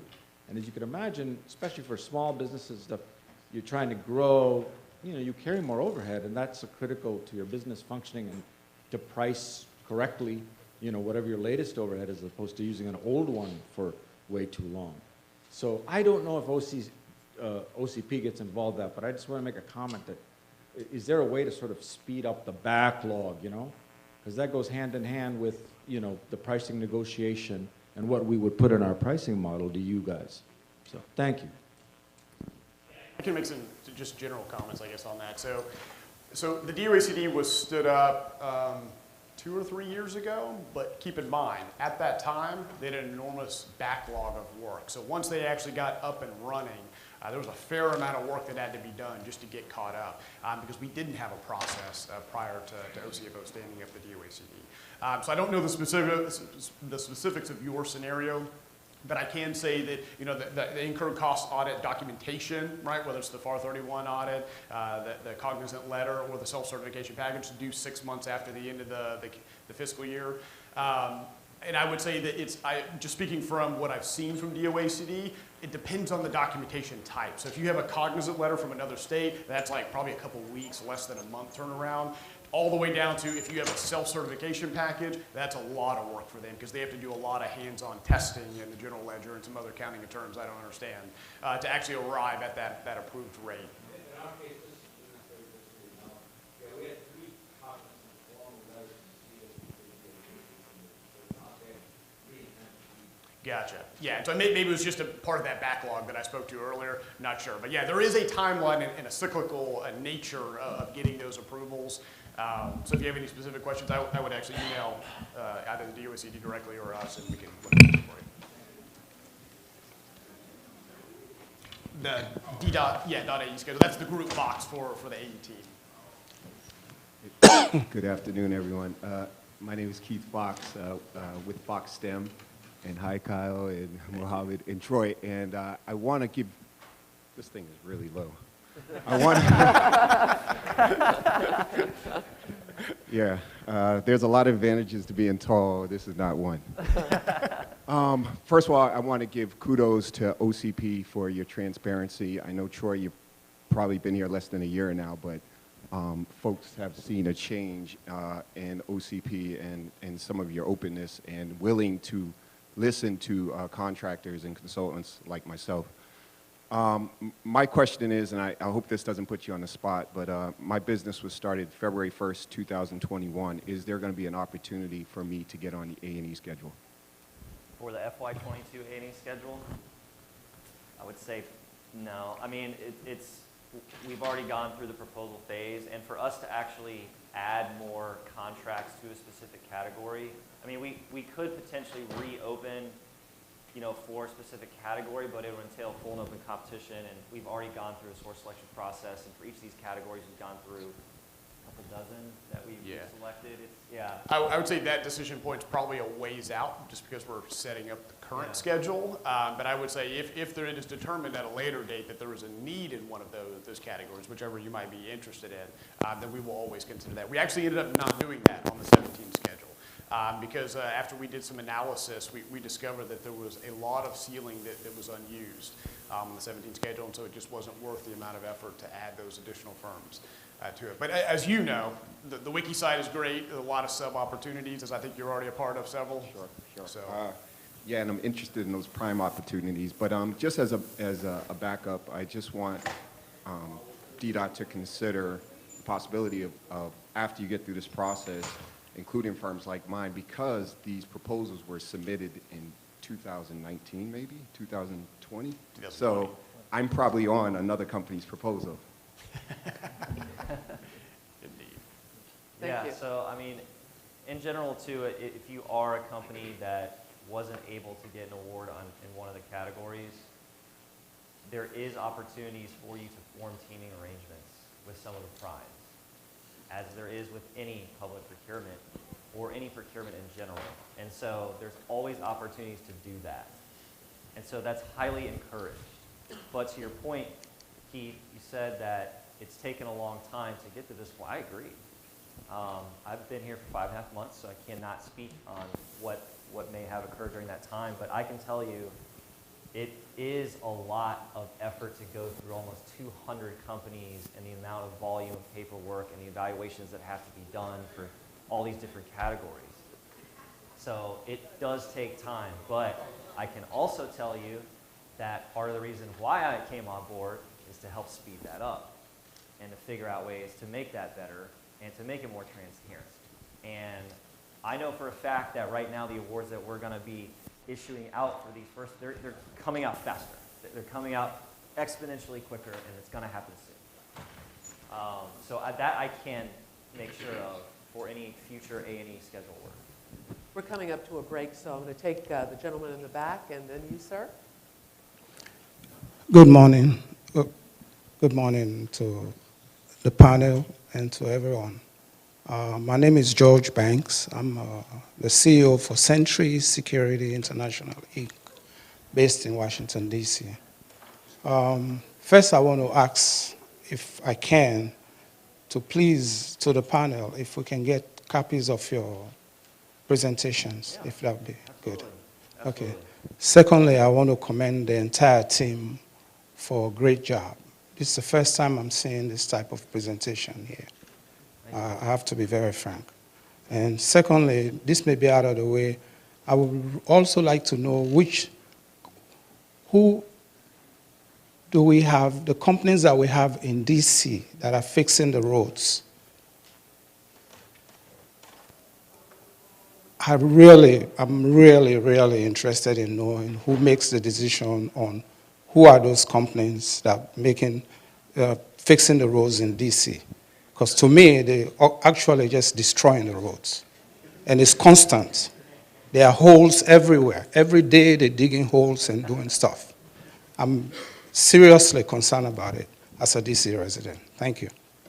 So as far as fixing the roads, are you referring to like our local paving contracts? Paving, the streets, I mean, it's just constant. Everywhere you go, you drive your car, your wheel damaged, I mean, you don't have nowhere to go make complaint to, nobody to talk to, you know?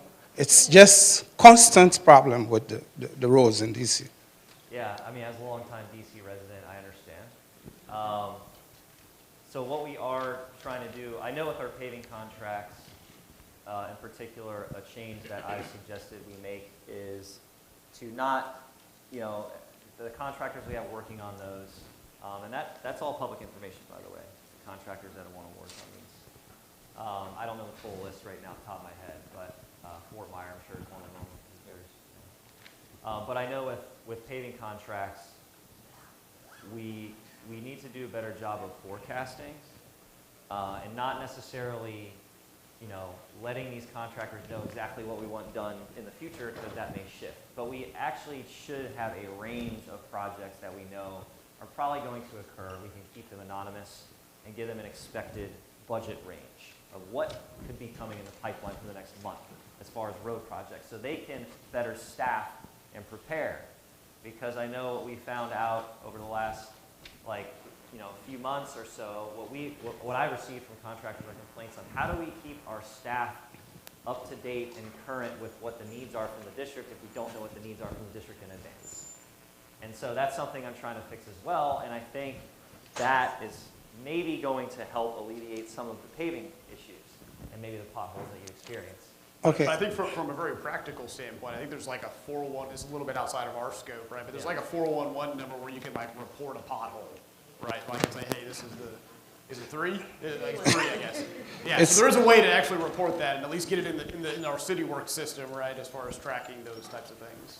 Yeah, they just need to train them more. They have to stop digging holes and don't create signs to inform individuals. Potholes damage cars, and it costs money to repair them.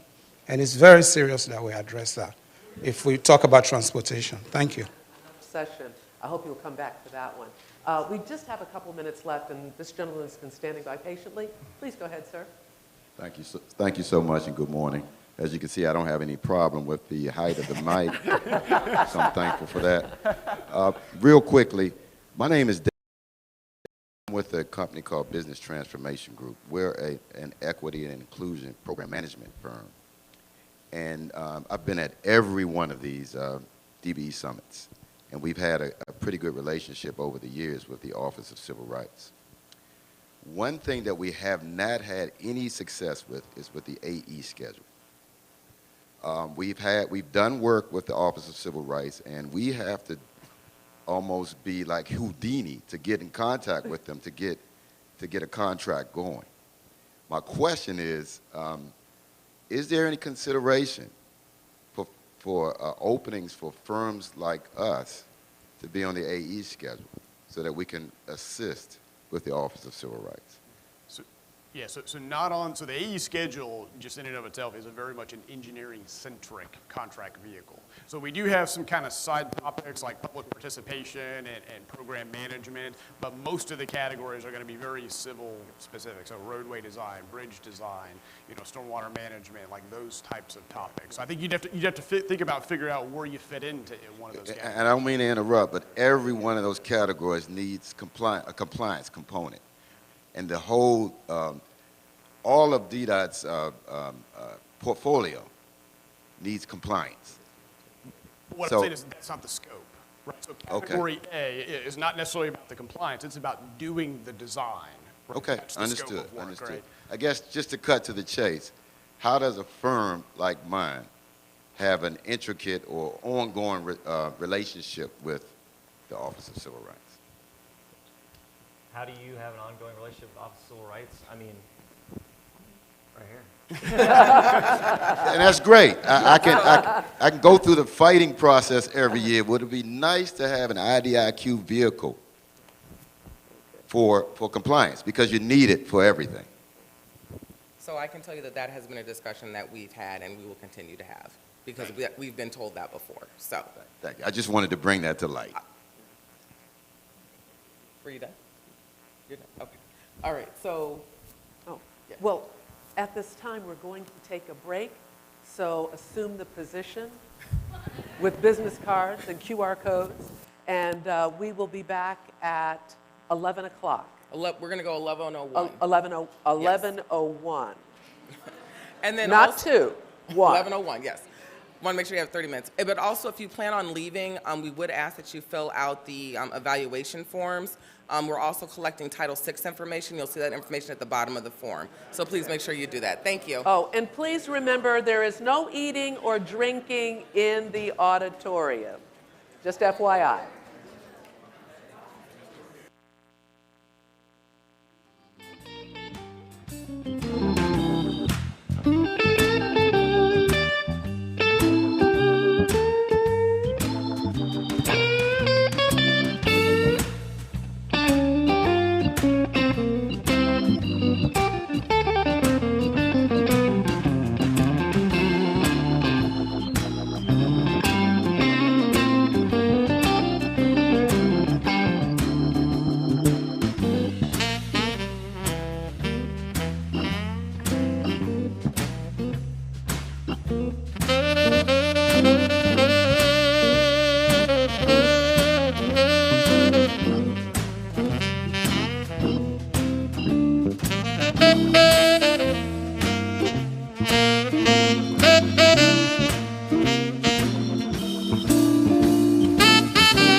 During Walmart's Black Friday Deals for Days, every Monday is a huge deal.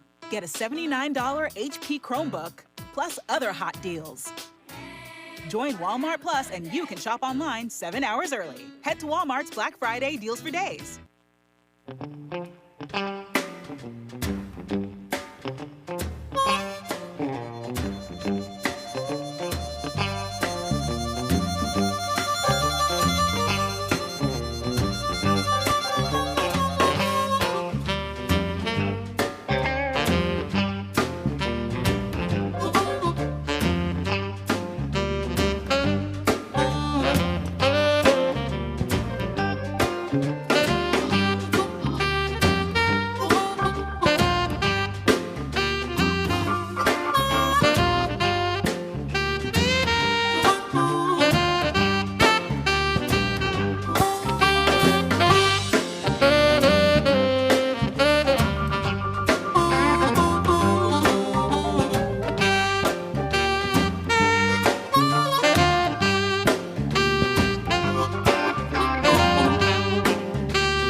The Gillette Labs with exfoliating bar removes unseen dirt and debris that gets in the way of the blades for effortless shaving in one efficient stroke. Gillette, the best a man can get.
Hello?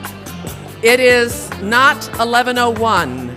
It is later than 11:01. So it is please time to take your seats. Shh. It's time to take your seats so we can resume with our program.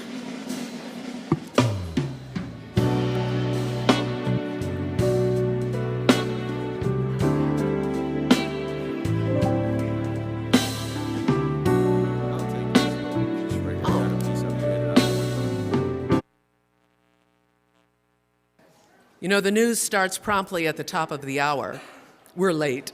Oh, all right. If you all could kindly wave those folks outside in, that would be very helpful. I don't want you to miss anything that's coming up. Opportunity is awaiting. And I want to thank Hector and Perry for signing for us today. All right, we'll give them just another few seconds to come in.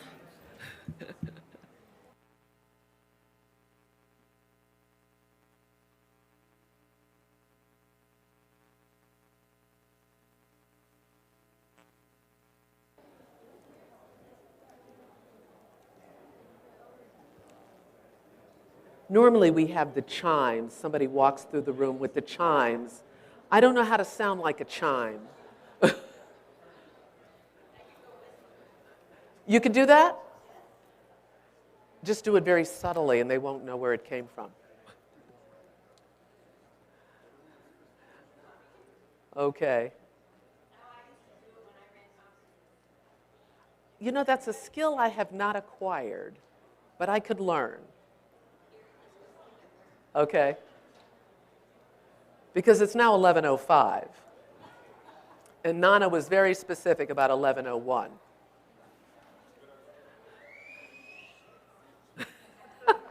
She did it.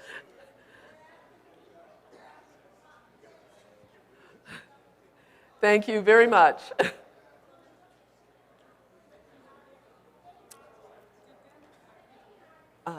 Was it blue? All right, they're starting to come back in now. Yes. Come on in. The water's fine.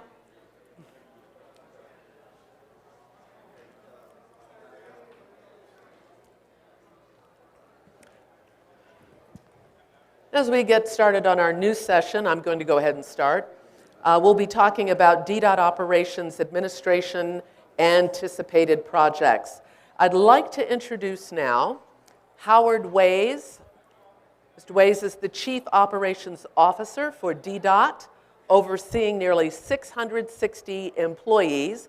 He is responsible for the maintenance of the infrastructure in the District of Columbia. He has over 20 years of urban planning and real estate development experience. He's managed over $900 million of real estate and public facilities projects. He served as former executive director of the Prince George's County, Maryland Redevelopment Authority. He is a past member of the Urban Land Institute, the International Council of Shopping Centers, the American Institute of Certified Planners, and the American Planning Association. He's also currently a member of COMTO, the Conference of Minority Transportation Officials. And I just want to remind you all that there will be time for Q&A for the DDOT forecast of opportunities. We'll be talking about that at the end of this session. Please welcome Howard Ways.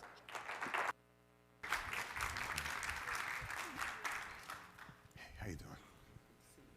All right, can everyone hear me? All right, all right. I'm Howard Ways. I'm the Chief of Operations at DDOT. I've held that title for about 3.5 years. How many folks attended last year's summit with a show of hands? All right, the year before? The year before that? Okay, so you all should know by heart now what my favorite phrase is. Because I've been at the last three, and I've used this phrase every time. So what is my favorite slogan or phrase? Wow. COVID brain? I always say networking is one letter away from not working. A friend of mine in college came up with that phrase 30 some odd years ago, and I'm like, that's so true.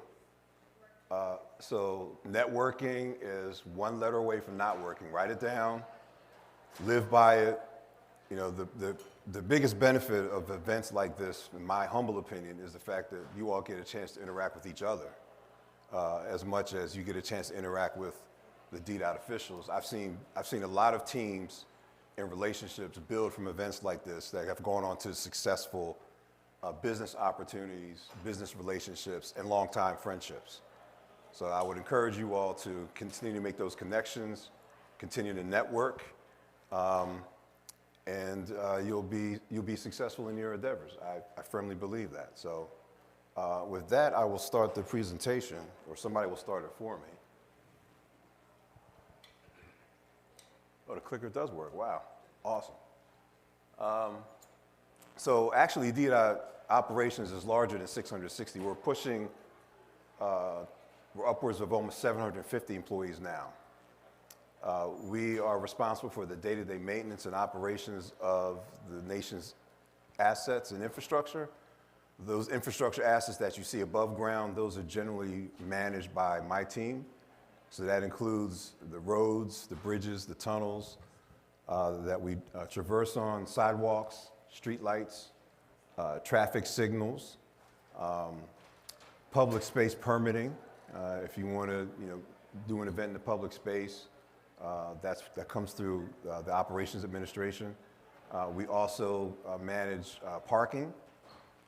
We don't write your tickets, but we put the parking meters and policies in place for parking in the city. We do manage the automated traffic enforcement program, which is the speed cameras, the stop sign cameras, red light cameras across the city. And we also manage the urban tree canopy for the public space, inclusive of schools and recreation centers. So any given day, we probably have as many as 500 employees working in the field each and every day, maintaining the infrastructure. So I guess I should probably stand over here so I can read some of this. So this year, this is the list of the projected procurements that will come out of the Operations Administration. I'll go through each one of these in some level of detail. We'll start with asset preservation and preventive maintenance. So this is the group that maintains the roadways, the bridges, the tunnels. We're looking to release solicitation for preventive maintenance, anywhere from 10 million to 15 million. This is federally funded projects. So keep that in mind as you think about opportunities. So this is going to focus on asset management of tunnels especially, and there may be some ancillary assets related to this as well. We're going to be procuring concrete. As you can imagine, with roads and bridges and tunnels, there's a lot of concrete asphalt that is utilized. So this is a solicitation we hope to get out. This will be local capital money. So the local rules of procurement will apply to this. This could be upwards of $1 million worth of material costs that we're looking to procure. We are looking to do what we're calling as a curbside management study. Our parking division has been renamed curbside management given the different demands of the curb lane that we have today. More pickup and drop off, short-term delivery, bicycle lanes, micro-mobility opportunities. So we're looking at ways to try to make sense of all the different ways that the curbside can be used and develop really a strategy and a methodology for assessing these various demands and balancing the demands against one another. This is locally funded. It'll be, could be upwards of $1 million. That's our anticipated budget, and we expect to put this out as part of our A&E package early 2023.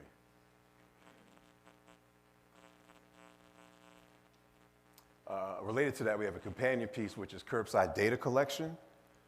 One of the things that we want to do is move to more digitally based information and permitting of the public space. And so one way to help us formulate those strategies is to actually have good data on what is actually happening at the curbside level. So who's actually using it, what's the duration of the time that they're using it, time of day, particular uses. Again, this is locally funded, expected to go out early next year. Will probably be less than $500,000. You know, as I mentioned before, we have upwards of 400 and 500 employees who work out in the field every day. Those employees require uniforms. We have a fairly robust uniform budget in the agency. And again, it's locally funded. We expect that this contract will come in anywhere between $500,000 and $1 million. Every year that I've been with the agency, I've seen this budget go from, you know, a little over $300,000 to $600,000 to now we're up to $1 million because we keep adding employees and more workers need the uniform to help them execute their duties and responsibilities in the field.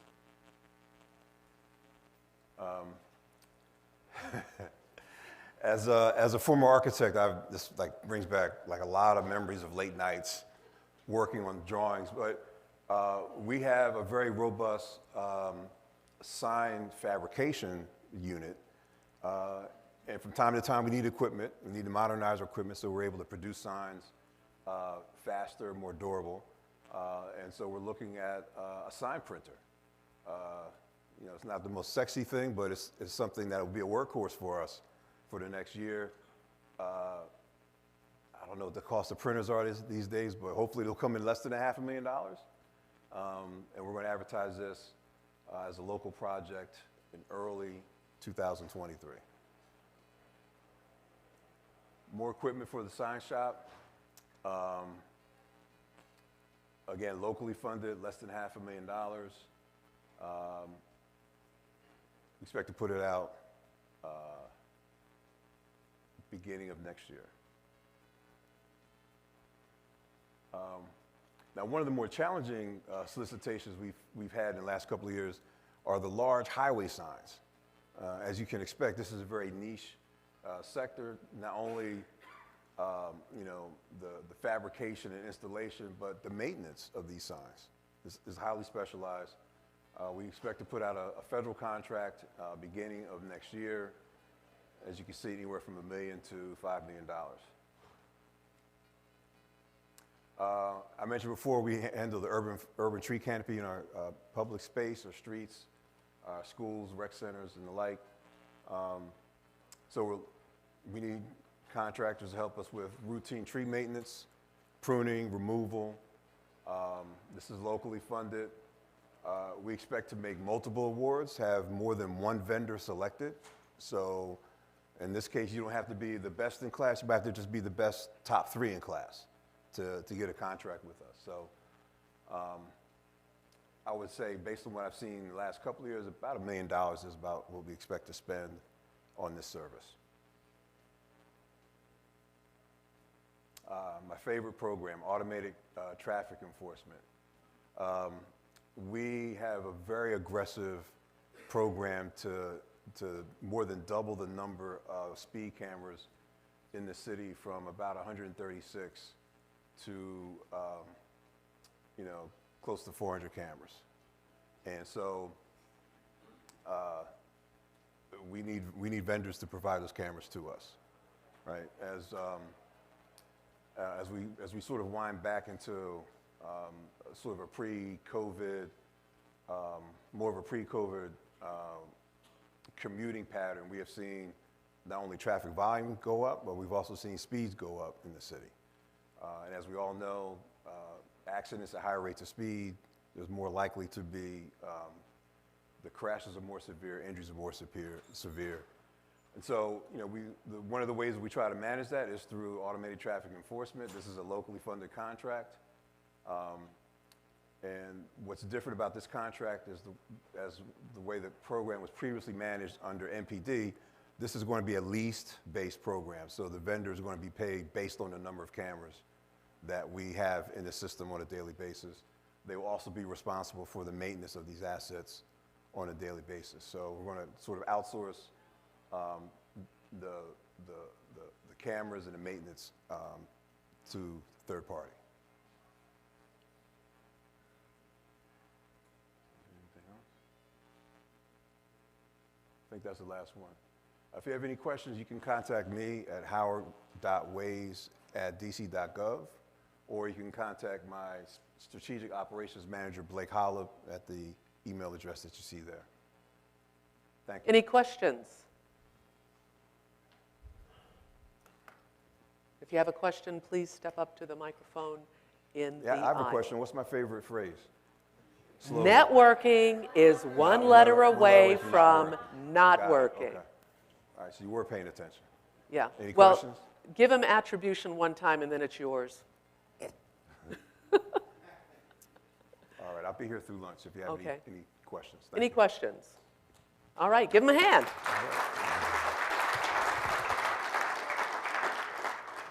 Thank you, Howard. All right, our next speaker is Dawit Molina, Chief Transportation Engineer. He is the Chief Transportation Engineer for DDOT. He oversees the Infrastructure Project Management Administration, IPMA.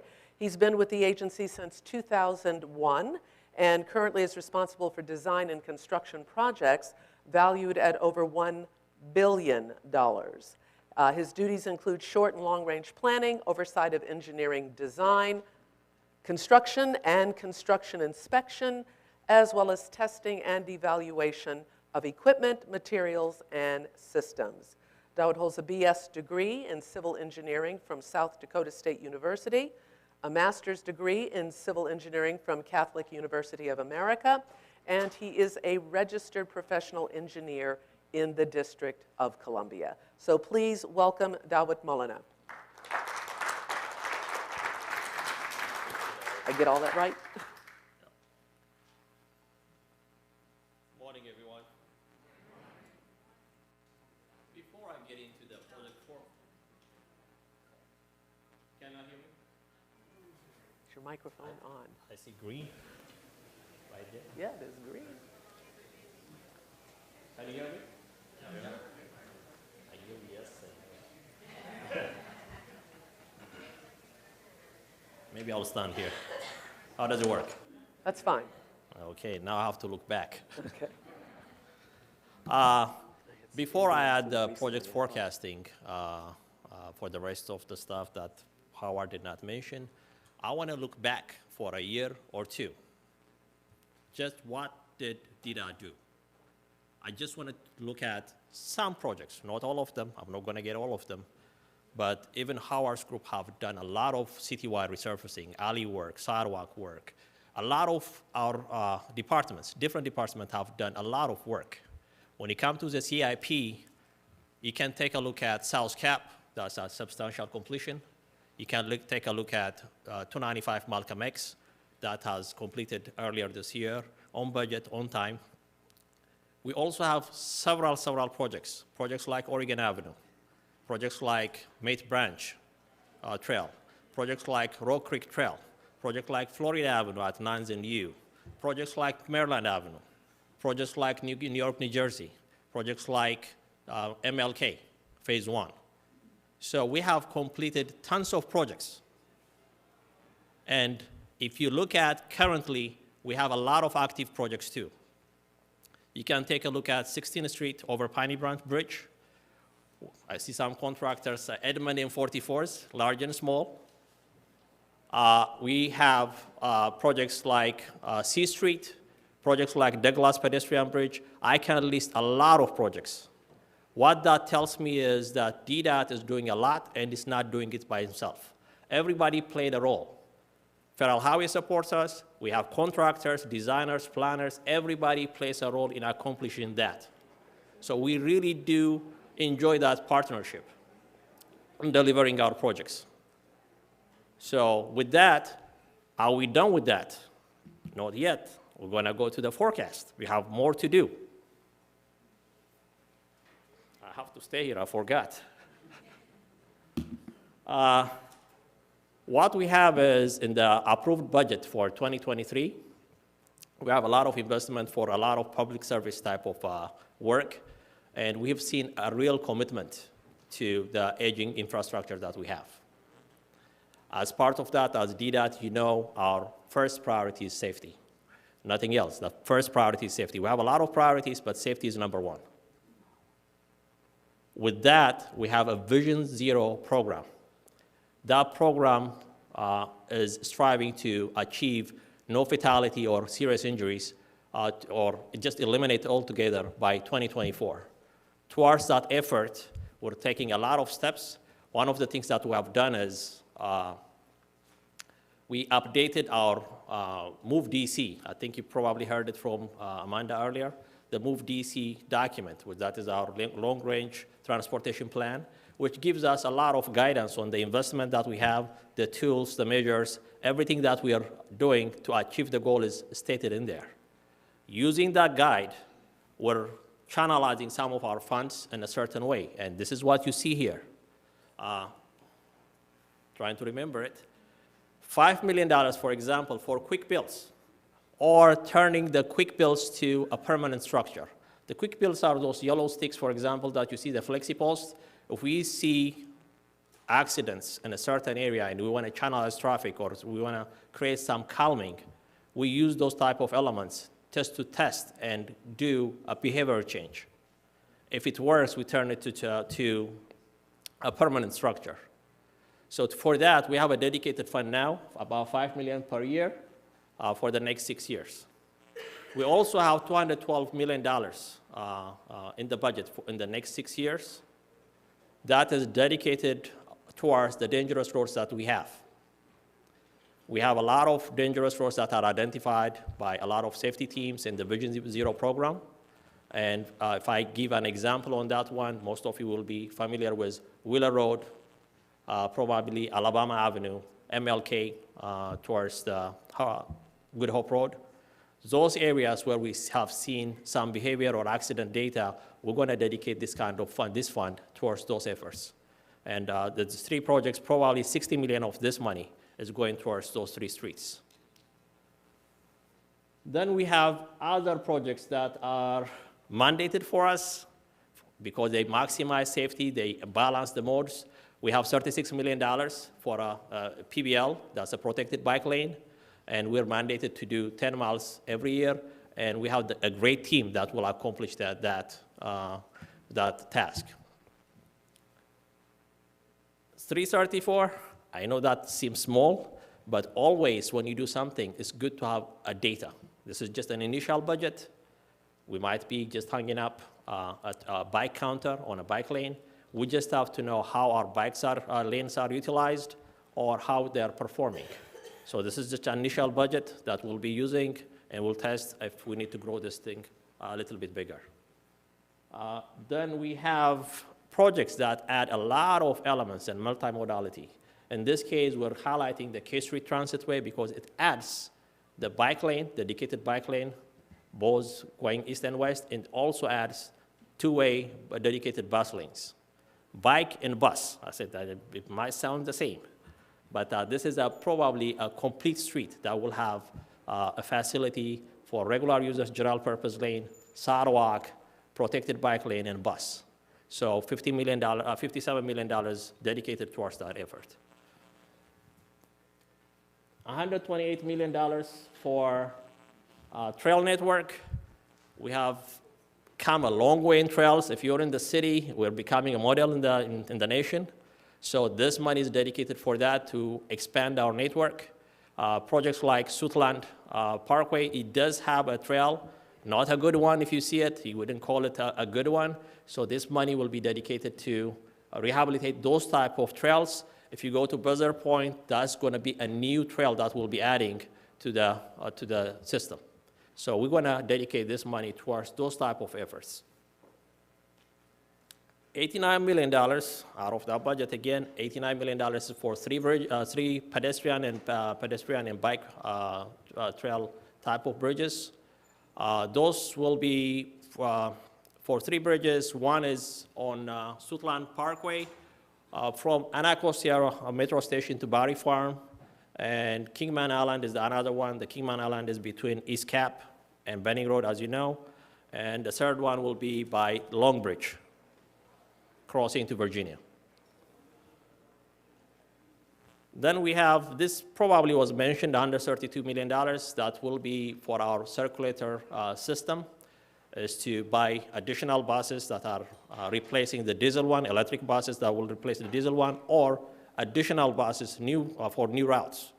This money will also be dedicated for charging system or charging stations and facilities and maintenance yards. We have one project that's coming up, and I will highlight some projects later on that we're building by South Cap. So those are the funds that will be dedicated for that. Basically, the circulator system. Beside that, I think Howard might have mentioned it, we have about $420 million that's dedicated for citywide services, local streets, alley, gutters, this and that for over the 6 years. It's a lot of things that I said, so I know you're not taking a note on that one. This will be up on the website. But these are the locations where you can grab information on a continuous basis. You don't have to get information once a year in this format. So these sites are critical sites. DTAP will give you the details of the projects. The project forecast site, usually we tell you when is this project ready to advertise, so you can go to there. It's not a contract, it's just an information we're sharing. If we're slipping in schedule, we'll update it to make it to the next schedule. If we finish early, it will be updated and you'll see it in OCP site. The OPC site is the OCP site is the actual advertisement site, and that's a contractual site that you need to submit proposals, this and that. So, but these are the locations to get real good information. So what information do we have for you today? I'm gonna highlight some projects. We're not gonna go through every single project that's coming up, but the bigger ones or the important ones will be posted here, but it doesn't mean the others are not important. I just wanted to highlight some of them just for sharing information. Okay, now it stopped. Oh, okay. K Street. Basically, what I wanted to show is, if you see the red section at the bottom left, that's the opportunity on this project. So in this case, there's a construction opportunity and a construction management opportunity. Under those opportunities, a lot of things come. I heard compliance from David. There's a lot of things that this project needs under this guise. So it's going to be it's a repeat thing. Whenever we go out, it's a lot of subcontractor opportunities. Somebody asked me 2-3 years ago, I remember, do you guys have a contract for Patty John's, just to put a bathroom? Yeah, that is needed. It's a requirement to have that facility. But we probably don't get it straight from these big projects when you see them like this. So there's a lot of opportunities associated with each project. So K Street, the main thing that I wanted to communicate is the date. We're very close to finish this design. It's almost complete. So we'll be advertised. Our estimated date is first quarter for this project. The construction will be advertised by first quarter of next year.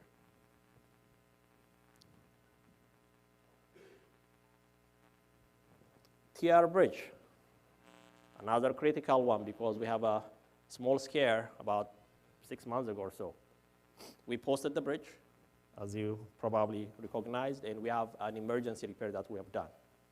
We're very close to finishing this design again. We're just working out some agreements for this project, non-engineering agreements. Some of them is a right-of-way type of thing because it goes to Virginia and it goes over NPS property. We're ironing those out, but this will be advertised in 2023, second quarter.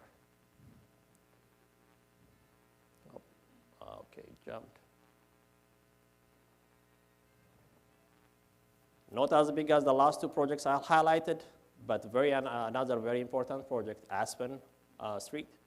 It's by Walter Reed, between 16 and Georgia Avenue. It's a good street that will provide a lot of good connections. And we have a school there, so we really need all the bike lanes and proper sidewalks. And that will come out in 2023, second quarter for construction, and maybe first quarter for CM. Florida Avenue and New York Avenue, my favorite project because it used to be next to our old office. We experienced this one. All of us at DDOT experienced this one. We bought the Wendy's property. They did not leave us any burgers, but we have the building. So it's a good project. It's a challenging project, and I believe it will make an impact. It makes a lot of improvement on safety. So this project is 100% done. It's going to be, I don't know if it's at OCP right now for review and approval or advertisement. If it's not, it will go to OCP within 2 weeks or so, no more than that. So we expect it to be advertised in first quarter of next year. Oh, for some reason the cutoff, this thing is, okay, it's going wild.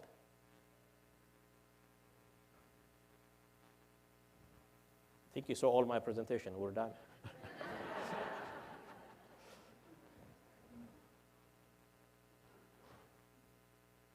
It's coming up.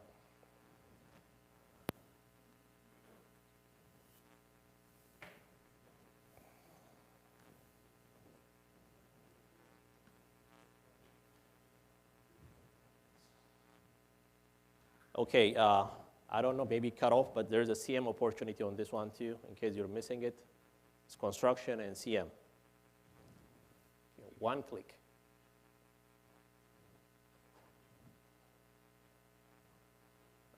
Okay, Benning Road. Benning Road is a larger project that we have. It have a lot of benefit for safety. It's functionally obsolete. One of the bridge is structurally deficient. So there's a lot of good things that can happen with this project. It will add the missing movements. It will add a ramp to 295. So there's a lot of things. The design is at PSND stage. That means it's at the last stage of design. The only thing that is holding up right now is just ironing out some right-of-way agreements with some easement type of agreement with some property owners, and addressing some utility concerns that we have, just coordination. That's why you see third quarter 2023. Otherwise, the design is ready to go. And it will have both construction and construction management opportunity.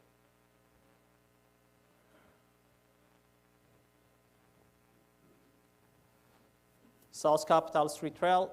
This is a nice extension of the trail that we built as part of the South Cap Bridge project. It goes from that point to all the way to the DC water facility at Overlook, and a little bit past that to Shepherd Parkway area. It's a good project. We have the design, and it should go to advertisement second quarter, and it's ready to go. It's a good project to look at. If you notice this one, this is, I just want to mix it up. This is a design opportunity. It's South Cap Street, Phase 2, Segment 3.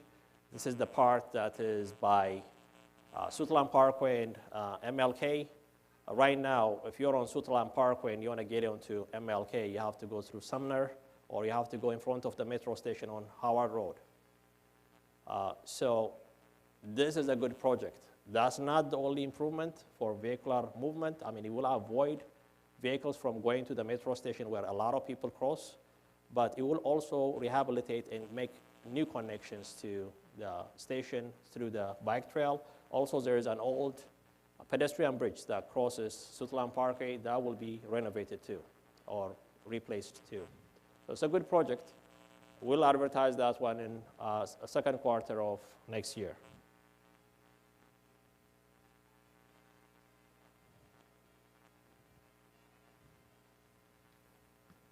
I don't know if the DC Plug team is here. They have too much colors on this one. I can tell you, oh yeah, Keith is here. this is a good sign. It's a DC plug program. It's an awesome project. You know what it is? It's burying a conduit for upgrading our infrastructure on the electrical grid, basically on the primary line. So what you see here is where we are on several feeders, the status of where we are. Everything you see in blue is under design. So it's an upcoming opportunity.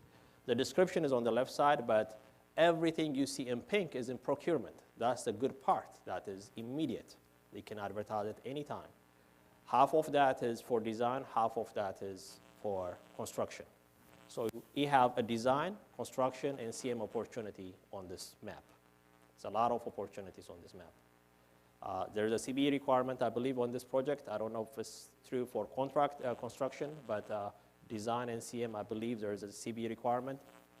Go to our website, read what the requirement is, but it's a good project. So far, it's been successful. If you see yellow, like Feeder 308, that's a completed project.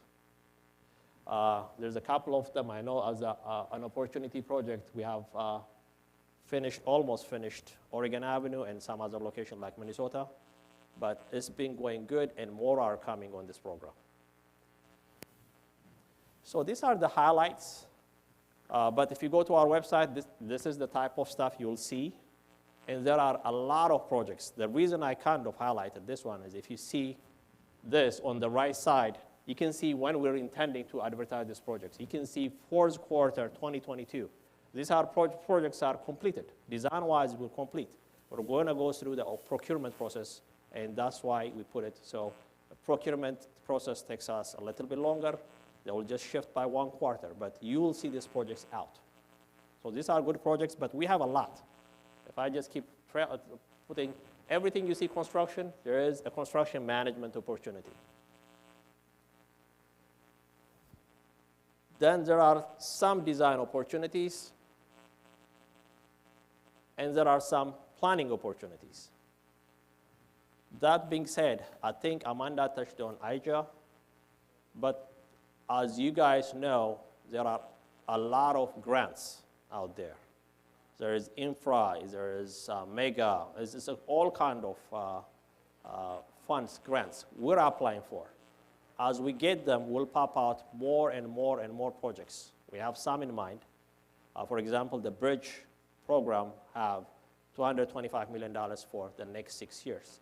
We're trying to work out what to do with that one. We're working our CIP program, and the operations are looking at how we invest that money. Some of it might go towards maintenance. Some of it will be going towards our aging infrastructure. Just to ask, how old do you think the average age of the district's bridge is? Does anybody have a clue on that one?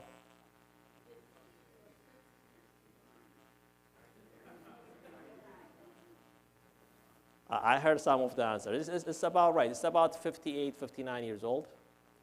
And the national average is about 43 years. So we have an aging infrastructure. So this budget will be put towards that effort because a lot of our bridges some elements are rated fair. They are one step away from being called structurally deficient. So we don't want to wait for a lot of bridges to get into that status. So we'll put this fund towards that. So towards that effort, we're going to put a lot of design work, and along with that, construction will follow. These are not in the regular program that I showed. With that, thank you, and if you have any question, I'm ready to take. And I did not see Omar. Go ahead.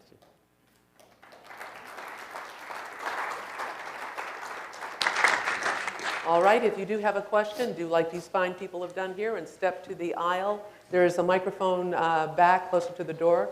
You'd like to make sure to use that one as well. Thank you, Dalit. Hi, I am president owner of Equus Striping. You and I have had conversations before.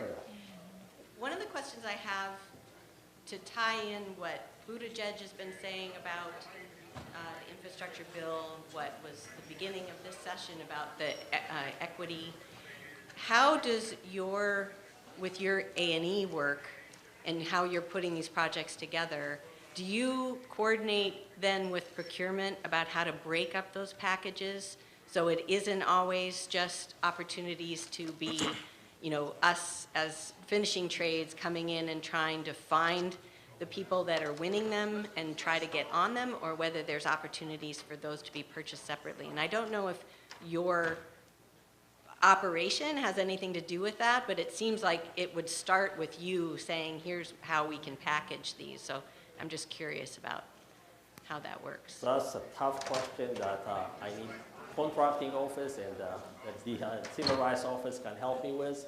But it's a good question. But basically, the way we package our work is it's a design. Just remember that. The first thing that we do as engineers, we're not experts in everything. As engineers, we lay down designs on how to get it done and what is expected from this job. Then we go out and consult our equity and inclusion team on building certain items like DBE goals, like training requirements. There's a lot of requirements that, of course, we're not experts, but we get a lot of consultation. Also, we talk to our OCP, because OCP also have several different things.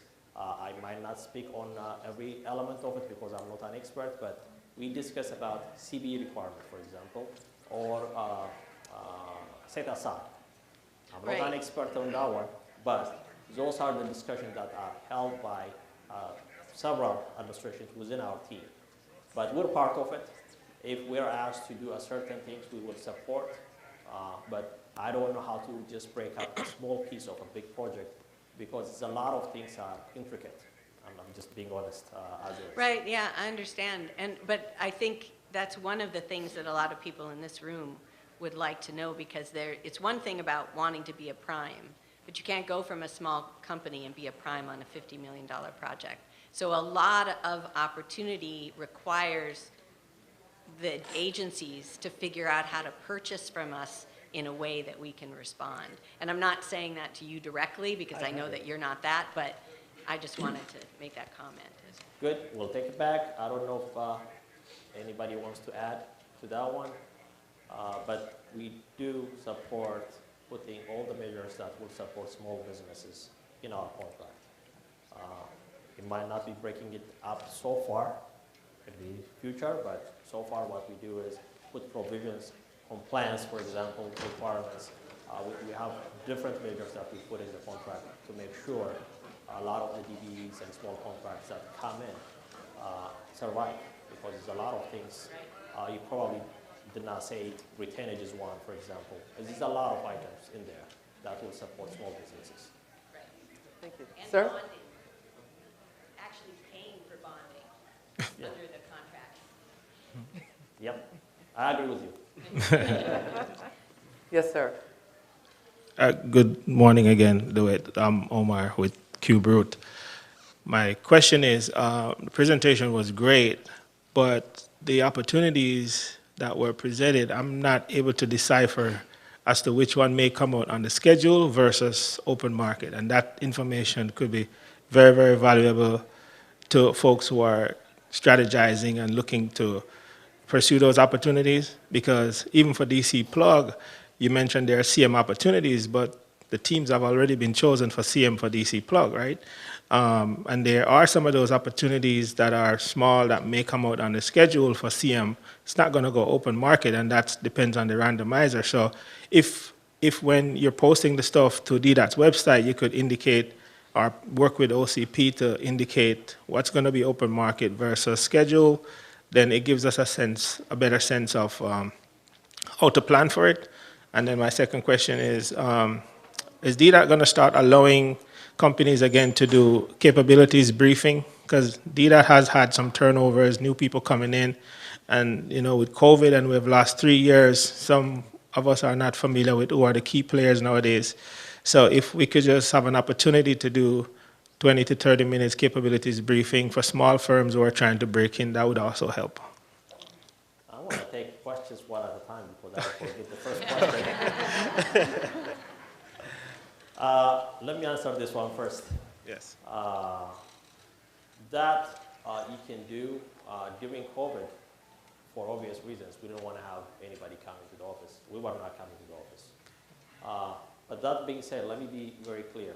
There was a decision that was made to utilize a randomizer. You all know what a randomizer is. OCP randomizes like a lottery. If you are in the A list, they pull 3 names, and that's what they use to solicit. So I do appreciate the effort, and I'm not going to stop that effort. Actually, I call it a lesson learned. There are organizations like ACEC that come in and share a lot of places. But on an individual basis, when you come in, I'm being blunt. A part of it is not capability, part of it is marketing. The marketing works when it works, but if it's a randomizer, that effort sometimes might not yield the result you're looking for. So I'm just telling you as is. We will take those things. We're not going to get busy with that every day because a lot of people call. I'm just going to say, but if somebody comes in maybe every 6 months or so, that might be acceptable. It cannot be every month. We'll take those, but that marketing might not yield the traditional result that we used to have. The first question was about what? Let's see, I know I was going to forget. The CM opportunities that you presented there. We'll do that, no problem. Typically, if a project is about $3 million or so, we use the A list. If it's $5 million or up, it's open contract. I will talk to OCP to discuss that one, because these days, as you know, process escalation and stuff might change some of the threshold. It's a lot of changes, as most of you understand. We'll talk, but that's the norm. $3.5 million is within A list, $5 million and up. So the projects TR, Benning Road, K Street will probably be, and H Street will probably be an open solicitation for CM opportunity. Thank you. Thank you. Are there any more questions? All right, we're going to have Let me time. ask, Oh, go ahead. how do people online ask questions? I know we have some people. They have them, I think they've been putting them in a chat box, and the answers, are you all receiving any of those questions? There are no questions online this time. All right. Okay. Yes, ma'am. Just step right up to the microphone.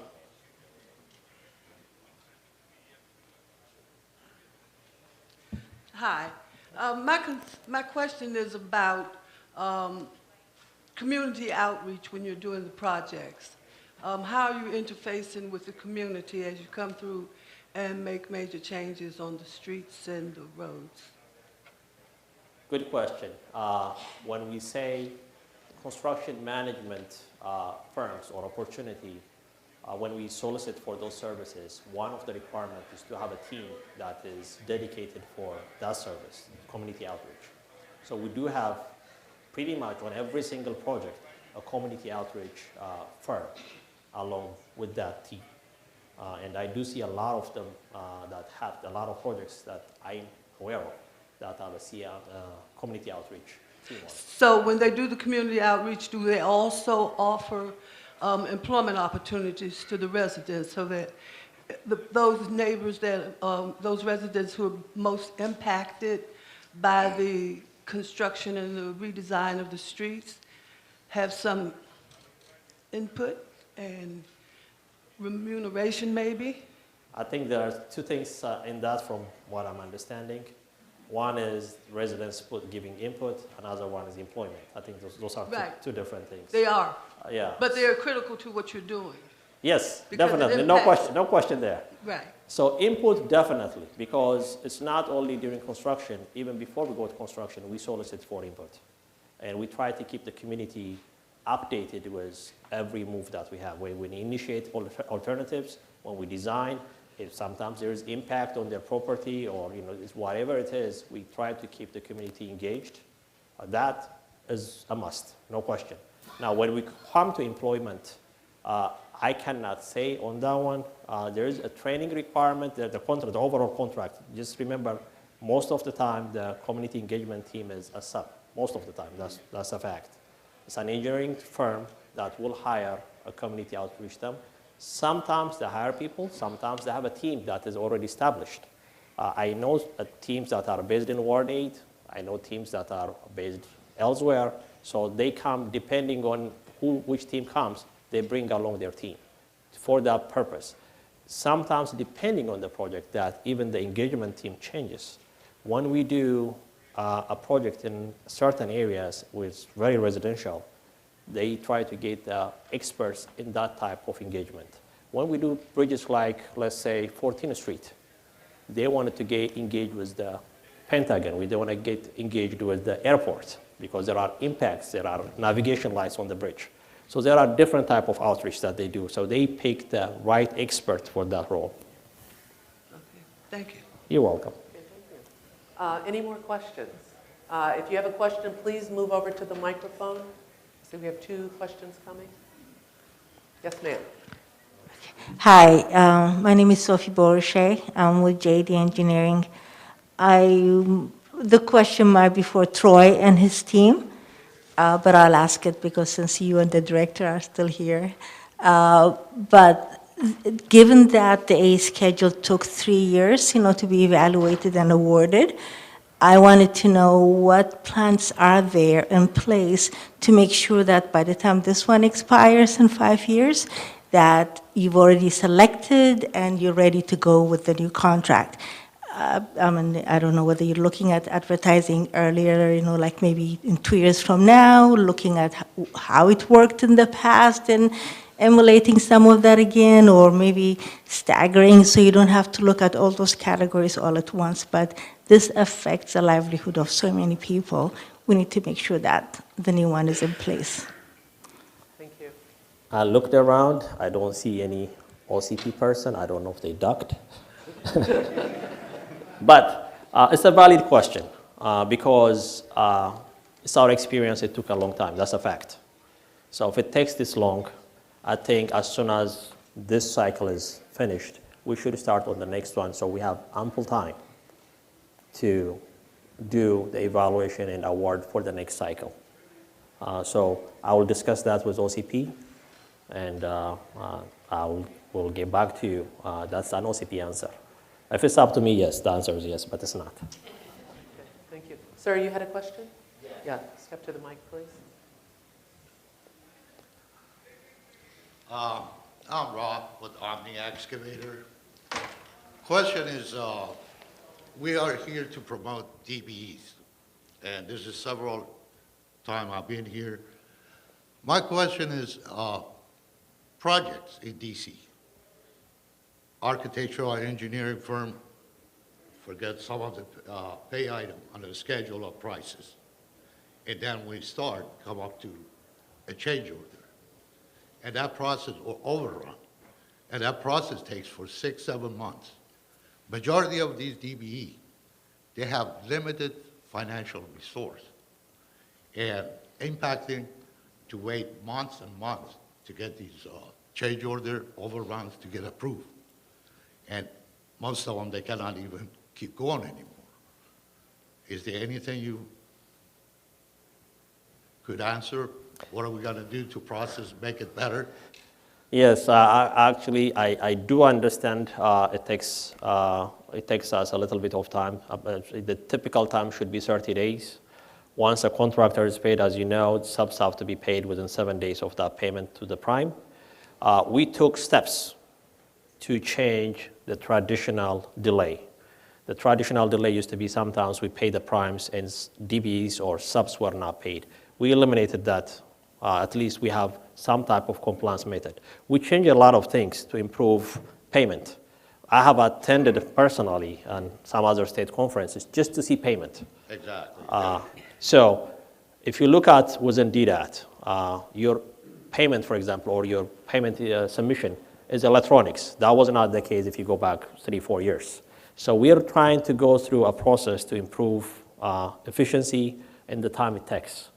But if it takes unreasonable time, let me just say, unless there is a real issue with the invoice that is submitted and it's past 30 days or 40 days, notify, you don't have to notify your point of contact, notify NANA's office. If it's a reasonable payment you submitted, you didn't get paid just like you said for 3 months, 4 months, for no reason, let us know. If it's within my purview, you let me know. We'll follow up with that payment if there's no reason. Well, this is a lengthy question, but I want to limit it. Okay.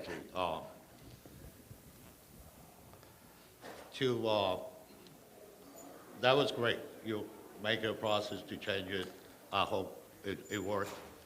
But some of these projects that we start, you know, the process of bidding in DC. Which one?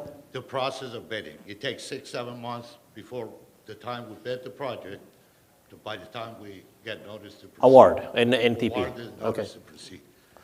During the time, all those prices by supplier increasing, escalation of prices, plus the inflation, it impacting all that, especially the small DBE contractors at this time. And I will see one by one, they cannot even do the job. And I see it on a daily basis. Have they done anything to get adjusted the escalation of prices on? I think the current situation of escalation is a difficult one for all of us. I just want to be very honest. It takes time to award the projects. I know there is a lengthy process. I think earlier it was mentioned that, for example, clean hands. There are times, and I'm going to just be honest again, where I offer to pay because I've seen clean hands that are like $150 holding up a $10 million project but those paperwork are required from our office. That's the frustration. But that being said, I'll let OCP tell you the detailed process, and I know that's the difficulty. Sometimes what happens is if we can predict it takes us 6 months to award the project, maybe that have to be put in as a risk. And I see maybe OCP, you want to chime in? Sure. I'm Troy Francis. I'm Chief Contracting Officer at the DDOT. So the question here, and I was presenting earlier, so I'm going to get people here. So the question here was regarding the lead time it takes to get to an award and how material prices can change and escalation of things that make inflation. I agree with you that we take a while. And part of why I came on board about 6 months ago is to instill some change management into that process. Now, we are in a unique situation with inflationary pressures on certain materials. It also helps with staffing, and lead time takes a while. And so those are all things that I completely understand. And what I've recommended just going forward is not only to speed up the process, yes, we all want that, but to also, when it comes to projects that we can forecast, we don't have to be specific about exactly what the projects are, but we can give a range. We can say, hey, look, we're doing 10 different design projects, we estimate 10 different design projects with an estimated range of X number of dollars. That way, if you have a contract that has task orders, for instance, you know what to expect in the pipeline, and you can maybe staff accordingly. That to me is one easy way to do it. As far as the dealing with inflationary pressure on materials, we're looking at other neighboring DOT organizations, Maryland, Virginia, all around the Mid-Atlantic to see what they're doing. And right now we're doing research, and once we find a consensus on what we think is best, we're going to move forward with a general policy, whatever that may be. So I can't give you an exact answer. But we are looking into this. This is something we are certainly looking at, for sure. And I want to add one more thing on that one, because it might not be the perfect answer. I know there's difficulties, but when in certain situations, when the primes ask, because it takes us time between award and NTP, notice to proceed, they did ask us, till we find a field office, till we set up, can we order materials? When the requests come like that, we have approved it before. So that gives you at least a little bit of a couple of months, 3 months type of time. It doesn't save everything, but it's something. It's not the whole answer, but it's something that happened that we've done before. Well, it goes back to my first question. DBE, they have limited financial resource, and that's going to impact. Understood. Okay. And I see it every day. Yep. All right, Thank you. Thank you. Did I see someone else who had a question? Yeah, just go right to the microphone. Hello. We had one virtual question from Charles. I am just wondering if the randomization process is still in place. Yes. That's the long and short of it. Yes. Okay. Any other questions? And it is truly random. I can guarantee you it is truly random. Okay. Good. Thank you. Let's give Mr. Lona a hand. Thank you. All right. All right. One quick announcement that I'd like to make. On November 17th from 8:30 to 11 at the DC Water headquarters at 1385 Canal Street Southeast, there is going to be a Metropolitan Project Opportunities meeting. There will be lots of primes there, and it will be open it's for DBEs. And you can reach out to Michael Sakata if you are a DBE. There's a cost associated with this, yes? Oh, okay, free is good. We like free. And guess who's going to be moderating it? No. Christopher Lawson, yeah, who's making this event possible. So be sure to sign up. You can go online. Again, it is the Metropolitan Project Opportunities Meeting. It's going to be on the 17th of November at the DC Water headquarters. Oh, it's the DMV, DC, Maryland, and Virginia. Okay, so DBEs from DC, Maryland, and Virginia are invited, and hope you will be there as well. And it's what is it, the Maryland Metropolitan Transportation Builders Association? Transportation, okay, the sponsor. All right, yes, the address is 1385 Canal Street, Southeast, DC. All right. What's that? New Jersey. Well, based on the address they gave me, 1385 Canal Street. Okay. All right. Any other questions? Well, then, please prepare yourself to hear final remarks from Ms. Nana Bailey Thomas. Thank you. Thank you, Doris. If we could give her another round of a hand for moderating today's event. All right, well, guess what magical hour it is? It's lunchtime. But guess what today's lunch is? It's also about networking. So from 12:20 until 2 o'clock, we're gonna ask that you have lunch, network, meet as many people as you can.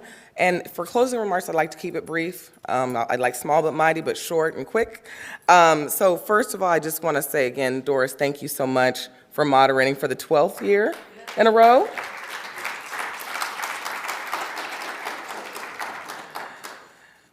Mr. Lawson, thank you so much for all of your support. I know you don't do it alone, so let's see if I see any of the staff members. Brandon Buckner, Janine Ash, Dr. Harris, Sandra Jackson, thank you so much. Oh, Lisa Thomas, I'm sorry, Lisa. Did I miss anybody else? I want to make sure I get everybody. All right, thank you so much for all of your support. None of this would have been possible without your support. Kind of in the back end and directly with my office, so definitely appreciate all of your hard work.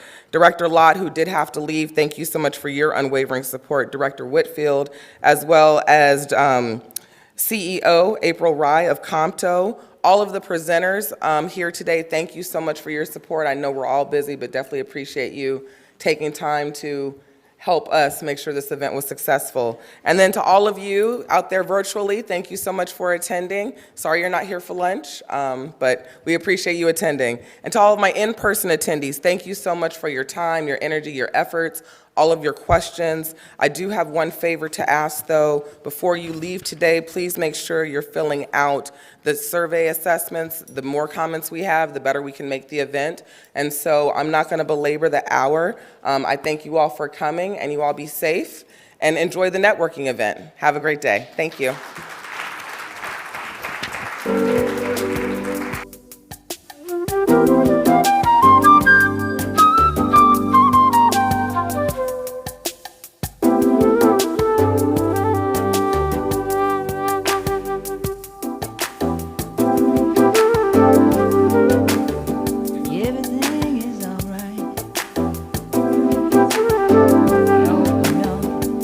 Sweet sounds.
Thank you.